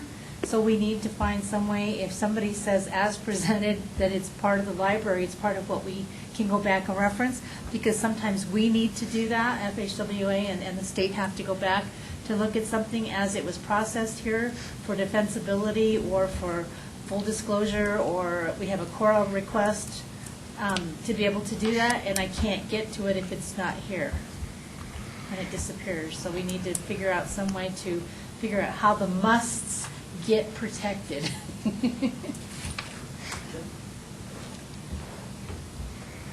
All right, I have one more comment. Well, I think Karen's going to do this. Go ahead. Yeah. Just a brief comment. Under the information sharing objectives and strategies, this section in particular is really important to us as a small community and probably to other communities as well. And my understanding is, well, actually, to back up a little bit, we're trying to build our GIS capability quite a bit.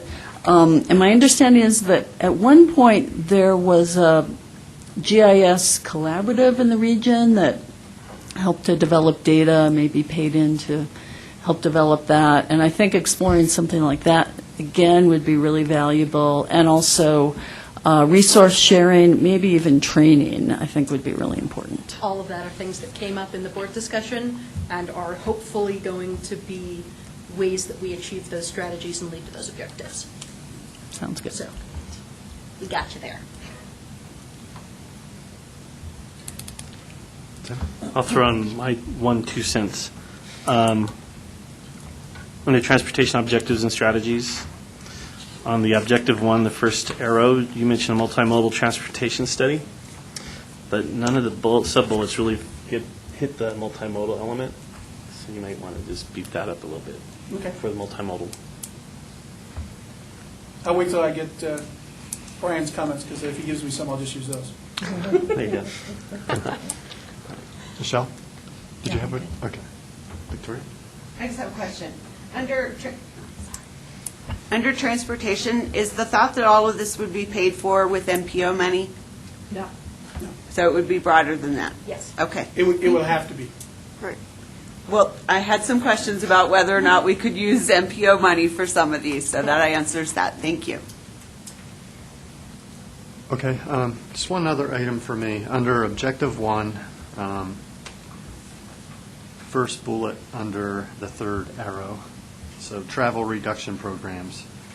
I'd recommend using like more current language, like travel demand management programs and or alternative commuting options or something like that. But then to also mention that that is one of our functions, and it's called our Metro Rides program. We have van pools, car pools, alternative commuting programs available to customers in the region. So that is something that's being done. Sorry. Mr. Chair, Brian, they're the same person. On that, again, that if the language that you send over in writing, that would be important, because, again, I don't think we were anticipating taking on something that other folks were doing, because, again, as a regional organization, all we really need to do is be talking about coordination, and at the end of the day, if other individual entities are the ones actually performing that, that's great, but it needs to have that regional support if possible. So as you're writing that up, if you want to not only correct my language as far as what the proper name is, but add in, regional support of MMT's program or whatever, that would be appropriate, because I don't think it necessarily needs to be, PPACG is going to do this. It's PPACG is going to help support this and make this something that can move forward. Okay. Sounds good. Tim? One last one. So this might be for Andy. We've heard that before. Yeah. Everybody knock on wood. So wait, now this is 6 cents. Yeah. So obviously you're expanding programs and some roles and things like that.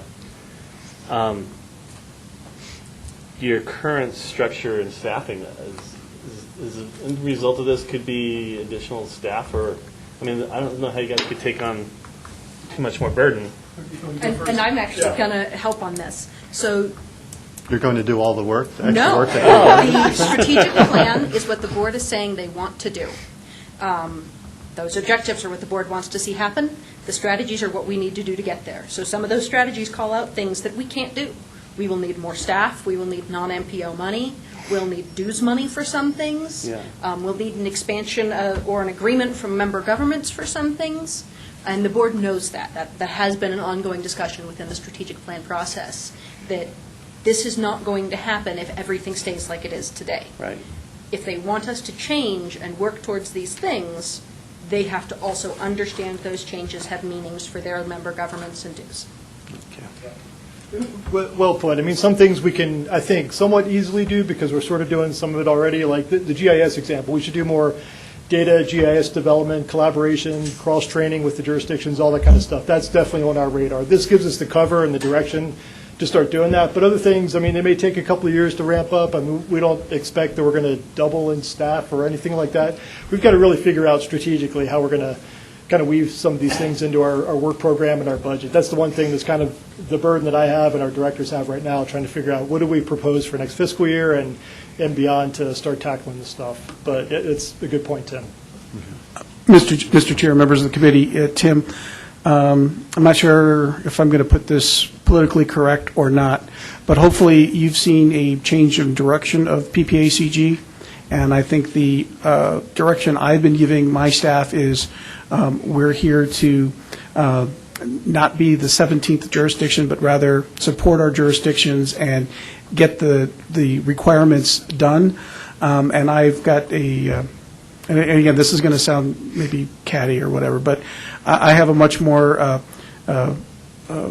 realistic approach to things than an academic approach. So therefore, we're going to get the job done with minimal effort, not do a whole bunch of extra things that are sort of icing on the cake. And that probably came out mean, but I did not intend it that way. But the idea is we have the capacity to make sure that we're getting the job done and do some other things that serve the jurisdictions rather than, I'll just leave it at that. And somewhat related, but one big theme that came out of the overall plan was, and it's really not one of the 5 goals, but it's sort of embedded in collaboration, I guess, is that we should be more of a convening body. I mean, the fact that if there's a jurisdictional issue out there of concern that maybe isn't in our wheelhouse necessarily, but with a couple of phone calls, emails, we can pull together 16 jurisdictions over 3 counties and try to solve that problem or bring best practices in, not stuff that we're doing, the stuff that you all are working on. There's a lot of value in that. So that's really kind of the one thing that was really driving the overall plan. The board sees a lot of value in that, so you'll hear more about that. That's great.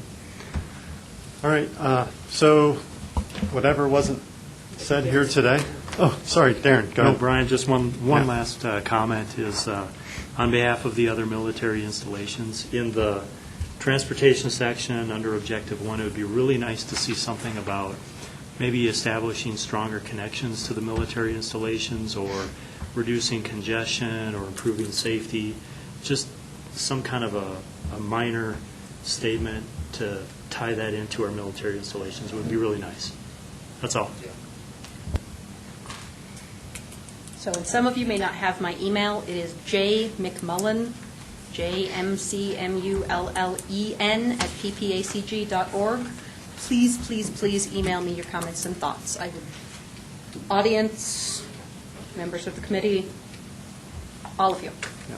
No, thank you. We appreciate that, and it's refreshing to hear that the board members are aware that, well, to back up, I mean, a strategic plan should be visionary. You should be identifying things that you're not doing now and places that you want to go to. But so it's great not to limit it at what you can do with what you have now. So and it's refreshing to know that the board members are aware of that. And but yeah, I mean, for a first-time effort of having a strategic plan for this organization, this is a great first step. So thank you. Thank you all. All right. Okay. Discussion item 7C, TIP document revisions. John.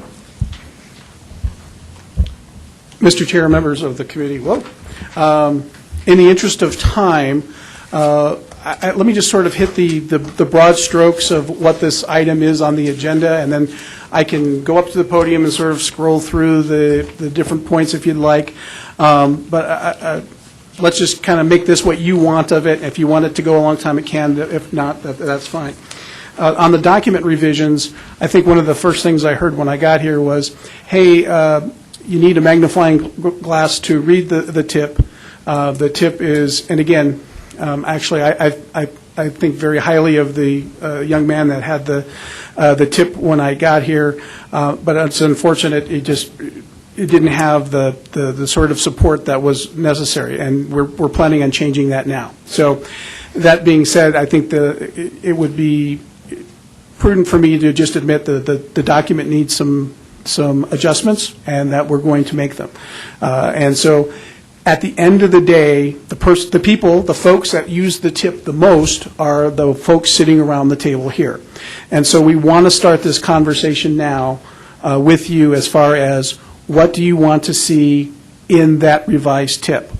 Some of the things that we're talking about, provided that we have the technical capabilities, is, again, when the public comes and uses the tip, they don't necessarily know where a project is, right? They don't know where the line on the map is. This in Colorado Springs? Is this in El Paso County? So it would be nice to have sort of a map with the different projects on the list, and if you click on that, it actually takes you to the project, and that way the public can see what's going on. Additionally, I think there are things that can be done with the database. Right now, it's on a spreadsheet. Moving it to a database whereby we can control the number of keystrokes that actually have to take place. When you're all submitting projects into the process, how do we capture those keystrokes and have those go into the database? And then conversely, how do we make that whole application process for the next long-range plan 4 years from now that will, that because the projects that are in the TIP have to be consistent with the long-range plan? How do we make sure that updates of the TIP every other year and those applications are as easy for you, the jurisdictions, as possible? And I think having them in the database, so that way we can kind of spit out what are the existing projects, and then that way all you've got to do is sort of update that portion of the database instead of having to redo everything. And then as new projects get submitted, again, if we're capturing what the projects were that went into the long-range plan, although, again, it doesn't have to be specific of the same thing, you have the ability to sort of take that and, again, save some keystrokes and make that whole process easier. So that's what we're starting with. As Ken had already mentioned, Catherine Wenger starts October 1st, and she's going to be our designated TIP person. She's going to be our new Kevin, and we had mentioned to her that one of the things that we want to do is we want to update the TIP document online as well as what the printed document is for ease of use.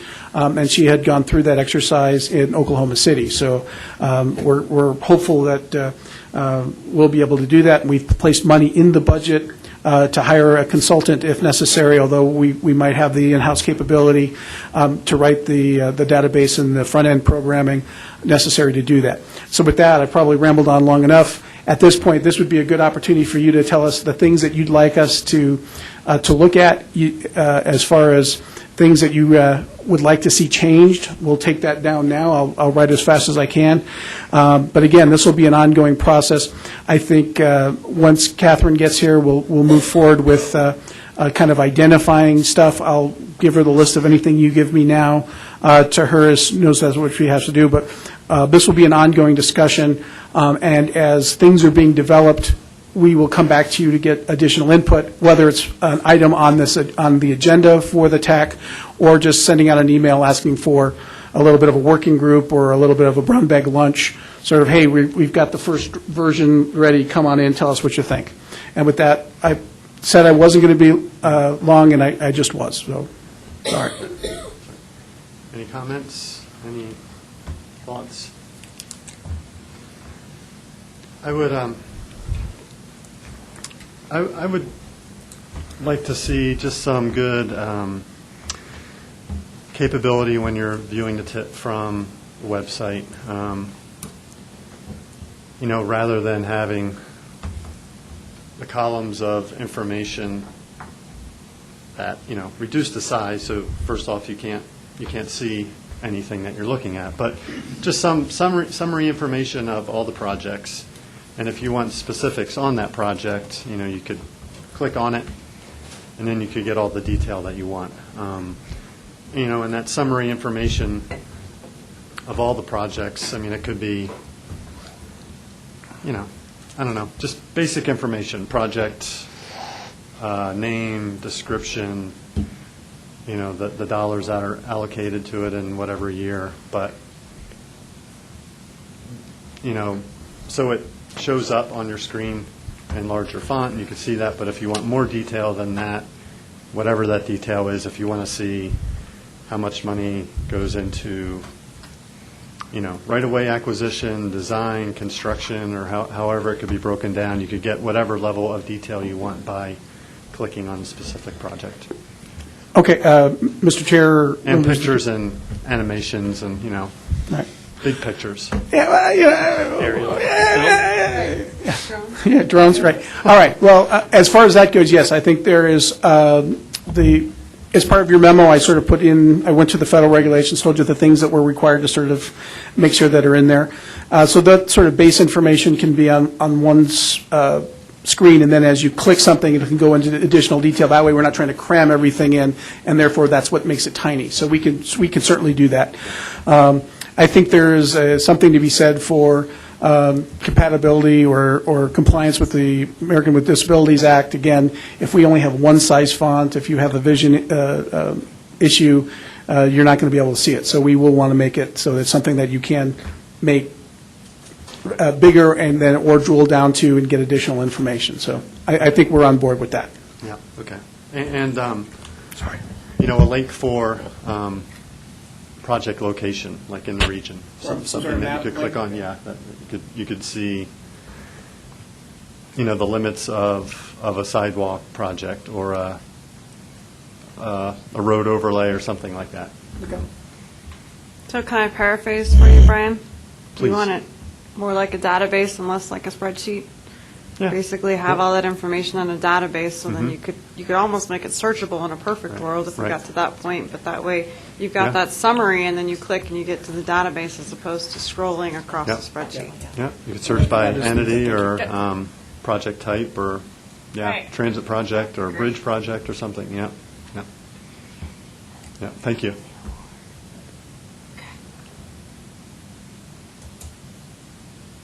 Anything else? Okay.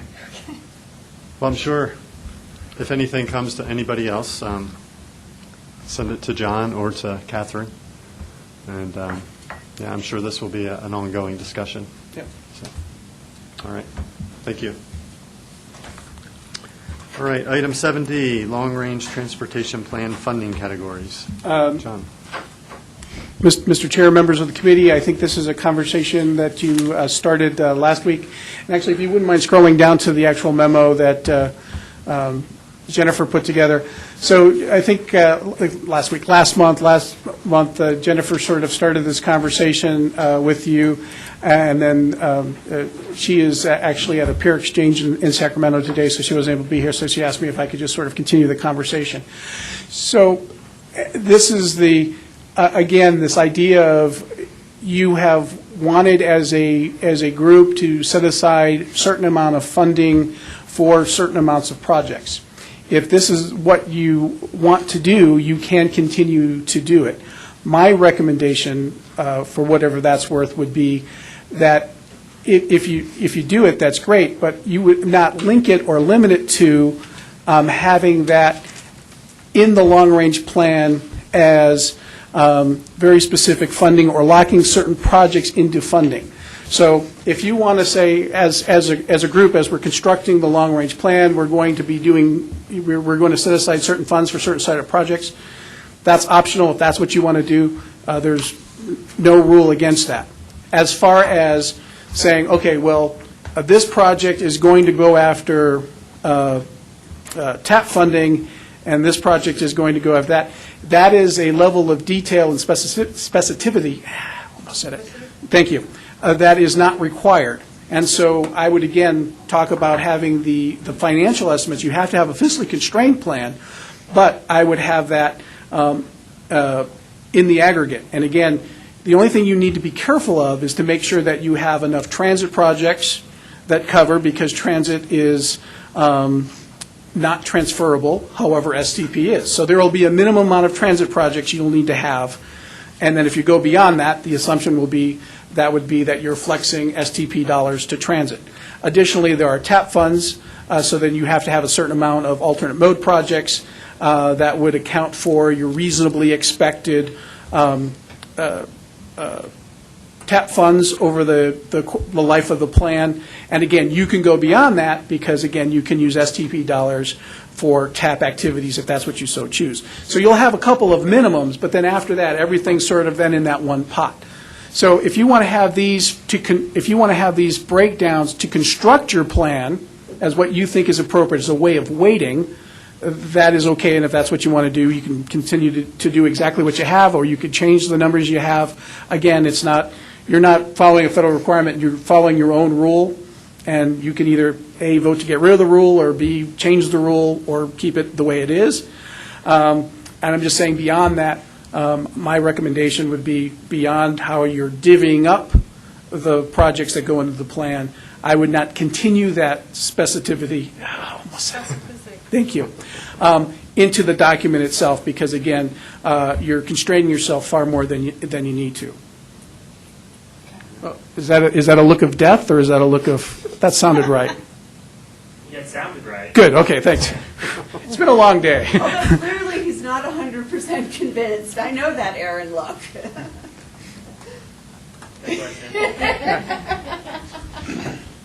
So, you have in this second paragraph here that you guys don't agree with the level of specificity, right?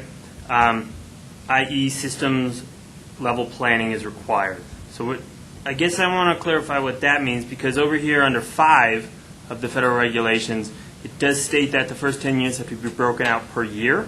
Right. Wait, say that again? The first 10 years has to be broken out by year. Then you can cost band or aggregate the next amount of your horizon after the first 10 years, which it says right here. So Right. to me, that's in conflict. So what you're saying is the federal regulation says you have the first 10 years. Of financial planning information. So Right. at a general level, not project-specific stuff for the first 10 years. Right. Okay. Here it sounds like you're saying we don't have to do that. Yeah, no, you have to have a fiscally constrained plan, but are you saying that we have to declare that a project will be specifically using STP funds or PPRTA funds or TAP funds? If a project could use any one of those 3 projects, the actual planning, the actual TIP document is where you assign that funding. Are you saying that we have to assign that funding up front during the long-range planning process? No, Okay. not at all. Then we're Maybe I'm in not agreement. speaking clearly. Okay. All I'm saying is when you have 20 years in your horizon, Right. you have $300 million, 150 of it is in the out years, but those first 10 years you have to break them apart by year and funding source. Right. Okay. Here it just doesn't sound like that. Okay. I think we're okay, but we'll make adjustments to make sure that we're, Because what you currently use in your financial plan is what's appropriate. So by saying here what is not being used in that sense, okay. this is a deeper conversation we can have later. Okay. It's also reflected in the certification. Right. But I think the point is, if they want to break these things down, they don't have to assign the funding value to projects now. That happens through the TIP. And I think that's really all we're trying to say is, they want to continue to do this exercise, they can. They just shouldn't do it to such an extent that they're locking themselves in. So if I'm okay saying that, that's all I really meant to say, man. All right. And I just meant to clarify the sentence. I'm sorry. All right, we will, and Two different conversations. we'll go back and we'll fix the sentence. I guess, yeah. I may be misremembering because it has been a whole month, but I think one of the things I wanted to know last time, that hopefully I didn't just think it and not say it, is how much of each of these funds have we spent over the years? I think I wanted to see, did we spend all of our $500,000 on plans and studies? Did we spend it all in the categories that we allocated? And if we did or didn't, then we can have a better conversation. Right now, I just feel like I don't have enough information to know whether or not this was a good idea or a bad idea, so. Yeah, you remember wrong. Okay. Because what we had asked was, before we broke out bridges, how many bridges were being funded? And like how is... But we were looking for additional information, right? Right, yes. But it's not in here, right? Okay, that part I remembered correctly. So I think that would help the conversation is, if we're going to do away with this, did this achieve the goal we were looking for initially? I don't know that right now. Okay. We'll put together that information again. I wasn't here at the last meeting, so we'll go from there. That being said, again, the long-range plans says, if you say, oh, we're going to have X amount of this in our long-range plan, well, then your TIP could do something completely different. It's not, you're not locking into that. So that's sort of if you break down what you've actually done in the TIP, well, one's a 5-year document or a 4-year document, and the other's a 20-plus year document. So you'll have to decide how you want to break down that information. But you can't do that unless we provide it. So right. And that's why, quite frankly, we had projects that were being submitted and not being funded because they didn't, like studies and bridges, because they didn't score well, based on congestion or anything like that. Right. So we made a decision to break it out and carve out some monies. And I think we are flexible. I think we did change it after the first year, the percentages. I can't remember exactly, but yeah. But it was because we weren't funding the broad range of projects. Right. But again, we'll get you the information, and then with that, again, you can continue to do it. There's no issue there. I'm definitely for going for more flexibility, especially in the long-range plan, because we don't want to get our hands tied in the plan and then not be able to do a project. The breaking out, Tim and I and maybe only a couple others were here when we did this, and it only made sense when we did it because we had different criteria for those different pots of money. So that a 10-mile rehabilitation of a road didn't score against a plan. Because we didn't do that this time, this makes no sense now. So we artificially gave ourselves categories, and the scoring is not going to split things out that way this time. So I would recommend just going big picture, and we can have the discussion during the planning part of, hey, I'd really like to have this study funded, it's only this much money, blah, blah, blah. But at this point, the way we've done the scoring, this makes no sense anymore. Well, we'll still gather the data and then bring it back, so that way everyone's on the same page. And I apologize that we didn't do that up front. So. No, that's good. Yeah, piggybacking off of what you're saying, Victoria and Tim, is having different criteria for different types of projects. You could group all those like projects together and score them against each other rather than, like you said, a plan being compared or scored against a bridge that's ready to fall down or something like that. So, but yeah, I think, more flexibility, I think, would be good. I mean, do you have a recommendation? It seems like you're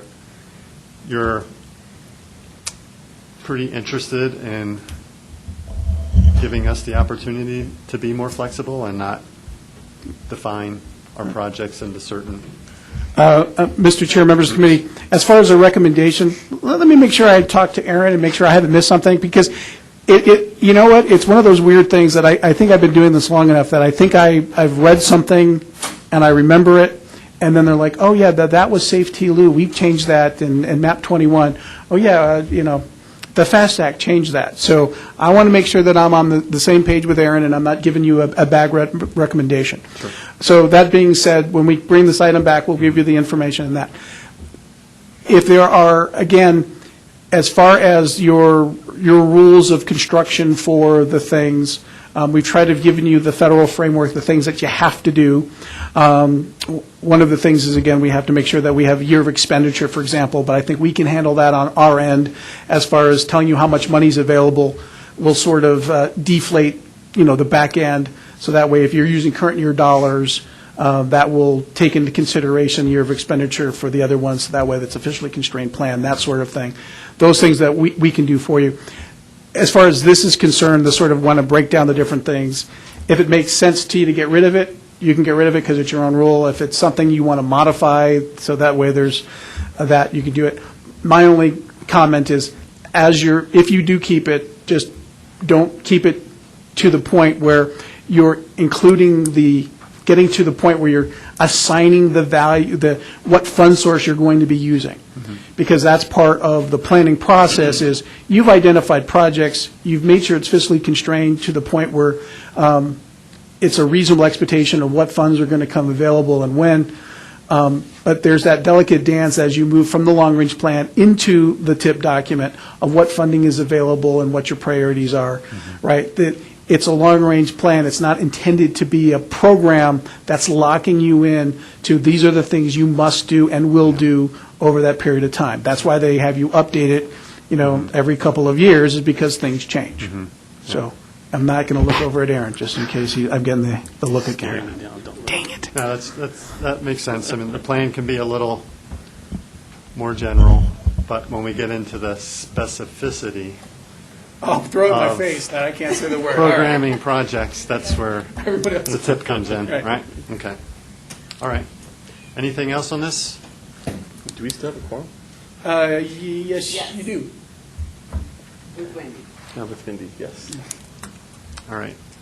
Doesn't matter. And not we're voting done on anything anyways. else anyways. Okay. Item 8, member entity announcements. Anything you all would like to share with each other?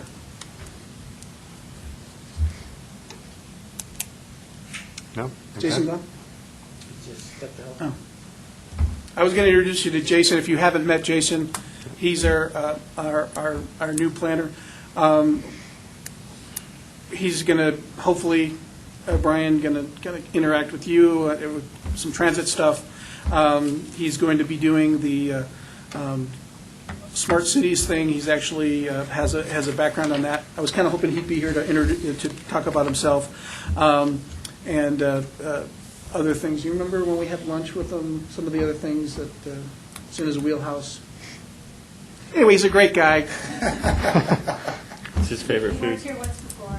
Yeah. He was here. Yeah, he was here 10 years ago. So if he looks vaguely familiar, I believe he was an intern at first, and then he worked here for 2 or 3 years out of school. And then he was at Wichita, Kansas for a while, and most recently in Wilmington, North Carolina. He moved up and down the East Coast quite a bit. He's got lots of well-rounded experience. But a good resource. Back to the, I can't remember from one plan to the other. Just today, he was like, yeah, you had said this. It changed, by the way. So he's good at looking things up and keeping me honest, so. All right, great. I'm sure he's glad to be out of Wilmington. Yeah. Just in time. Right now. Yeah. Yeah. Yeah. All right, items for future TAC meetings. So this LRTP funding categories, the information you'll have for us next month, but is that going to have to be an action item, or we just decide among ourselves whether we want to have these pools or not? I mean, go ahead. Mr. Chair, members of the committee, my thought process would be, because we are required to document our process, I would put it as an action item. Okay. But beyond that, it doesn't need to move up to the board or anything else. But that way, if someone comes back and says, hey, we want to see your process, how did you make this decision? They can go back and see that Okay. it was an item that was properly noticed, and that there was a vote, and that was how we, as collectively as a region, decided to do something, Okay. even though it's at this level. All So right. Okay. I would say that's the proper way of doing it. Yeah. But again, I don't see that needs to go to CAC or Yeah. the board or anything else. So an But it is action. one of those things that need to be in that library, that's a must. Yes. Wendy's must. So this will be an action item next month for us? Yes, hopefully Yeah. again, we will hopefully provide enough information where you will feel comfortable, and we will agendize it as an action item. But again, just because it says an action item, you are not required to take action. You can postpone it another month if you're not comfortable with the information we've provided. Okay. All right, so we'll have that item as an action item, project cost overruns as an action item, where we reprogram STT Metro, TAP, and CMAC funds, right? Yes. Anything else? Strategic plan, I mean, we had our opportunity, right? Right. And so just get our comments in. Anything else anybody would like to share, get them in before the end of the month? So right now, the only thing that's open is additional TAP funds. Or, yeah, pursuing the funds that we returned. All three. All three. We, at this point, Okay, Mr. we'll Chair, do- members of the committee, we didn't program any, we didn't take any action today, so So all three are? all so- three are still on the table. In addition, if we get additional funding availability from Wendy that has been unspoken for in 20, that we believe, that one will put as a caveat or a little asterisk next to it, that provided it's available kind of thing. And Ken or Catherine, depending on when we get the information, before or after October 1st, we'll go out to the jurisdictions, we'll give you a deadline.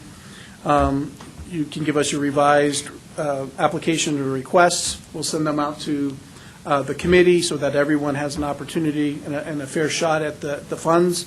And then you guys will come together. And part of that information, if I heard correctly, will be you want to know what the old scores were, slash rankings, as well as how they would fare currently.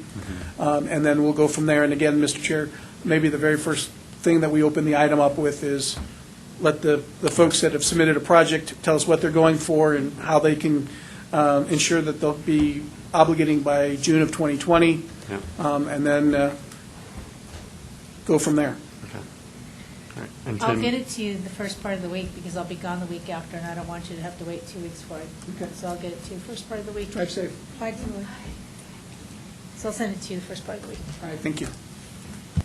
And Tim, you'll send PPACG staff a revised, okay. And actually, there's a CMAC. I think there's a CMAC project we can pursue also. Great. An existing one, so it's not new. And That'll soak up the 51 and then maybe any other funds that come available, kind of thing? I don't know if the 400,000, I don't know about that. All right. I do You still need might wanna- I do need to talk to Wendy about it. We'll think All right. about that, yeah. All right. Okay. The 400,000 is 2020 and still uncertain, That is correct. So you should, but the 51,000 is certain. is certain and could be obligated tomorrow. But, yeah, we should assign it to a project just in case, an existing project, but, okay. All right. Anything else anybody would like to share? All right, great. Thanks for coming. See you next month. Can we get John to stop saying chair members of the committee? So it's Can we be a I will little less formal? I just want to hear what you got to say. I don't want to sit through the intro every time. I don't know, I think Brian and I have to thumb wrestle now. He likes it. Well, let's see, the next 3 months you can keep doing it, but After that,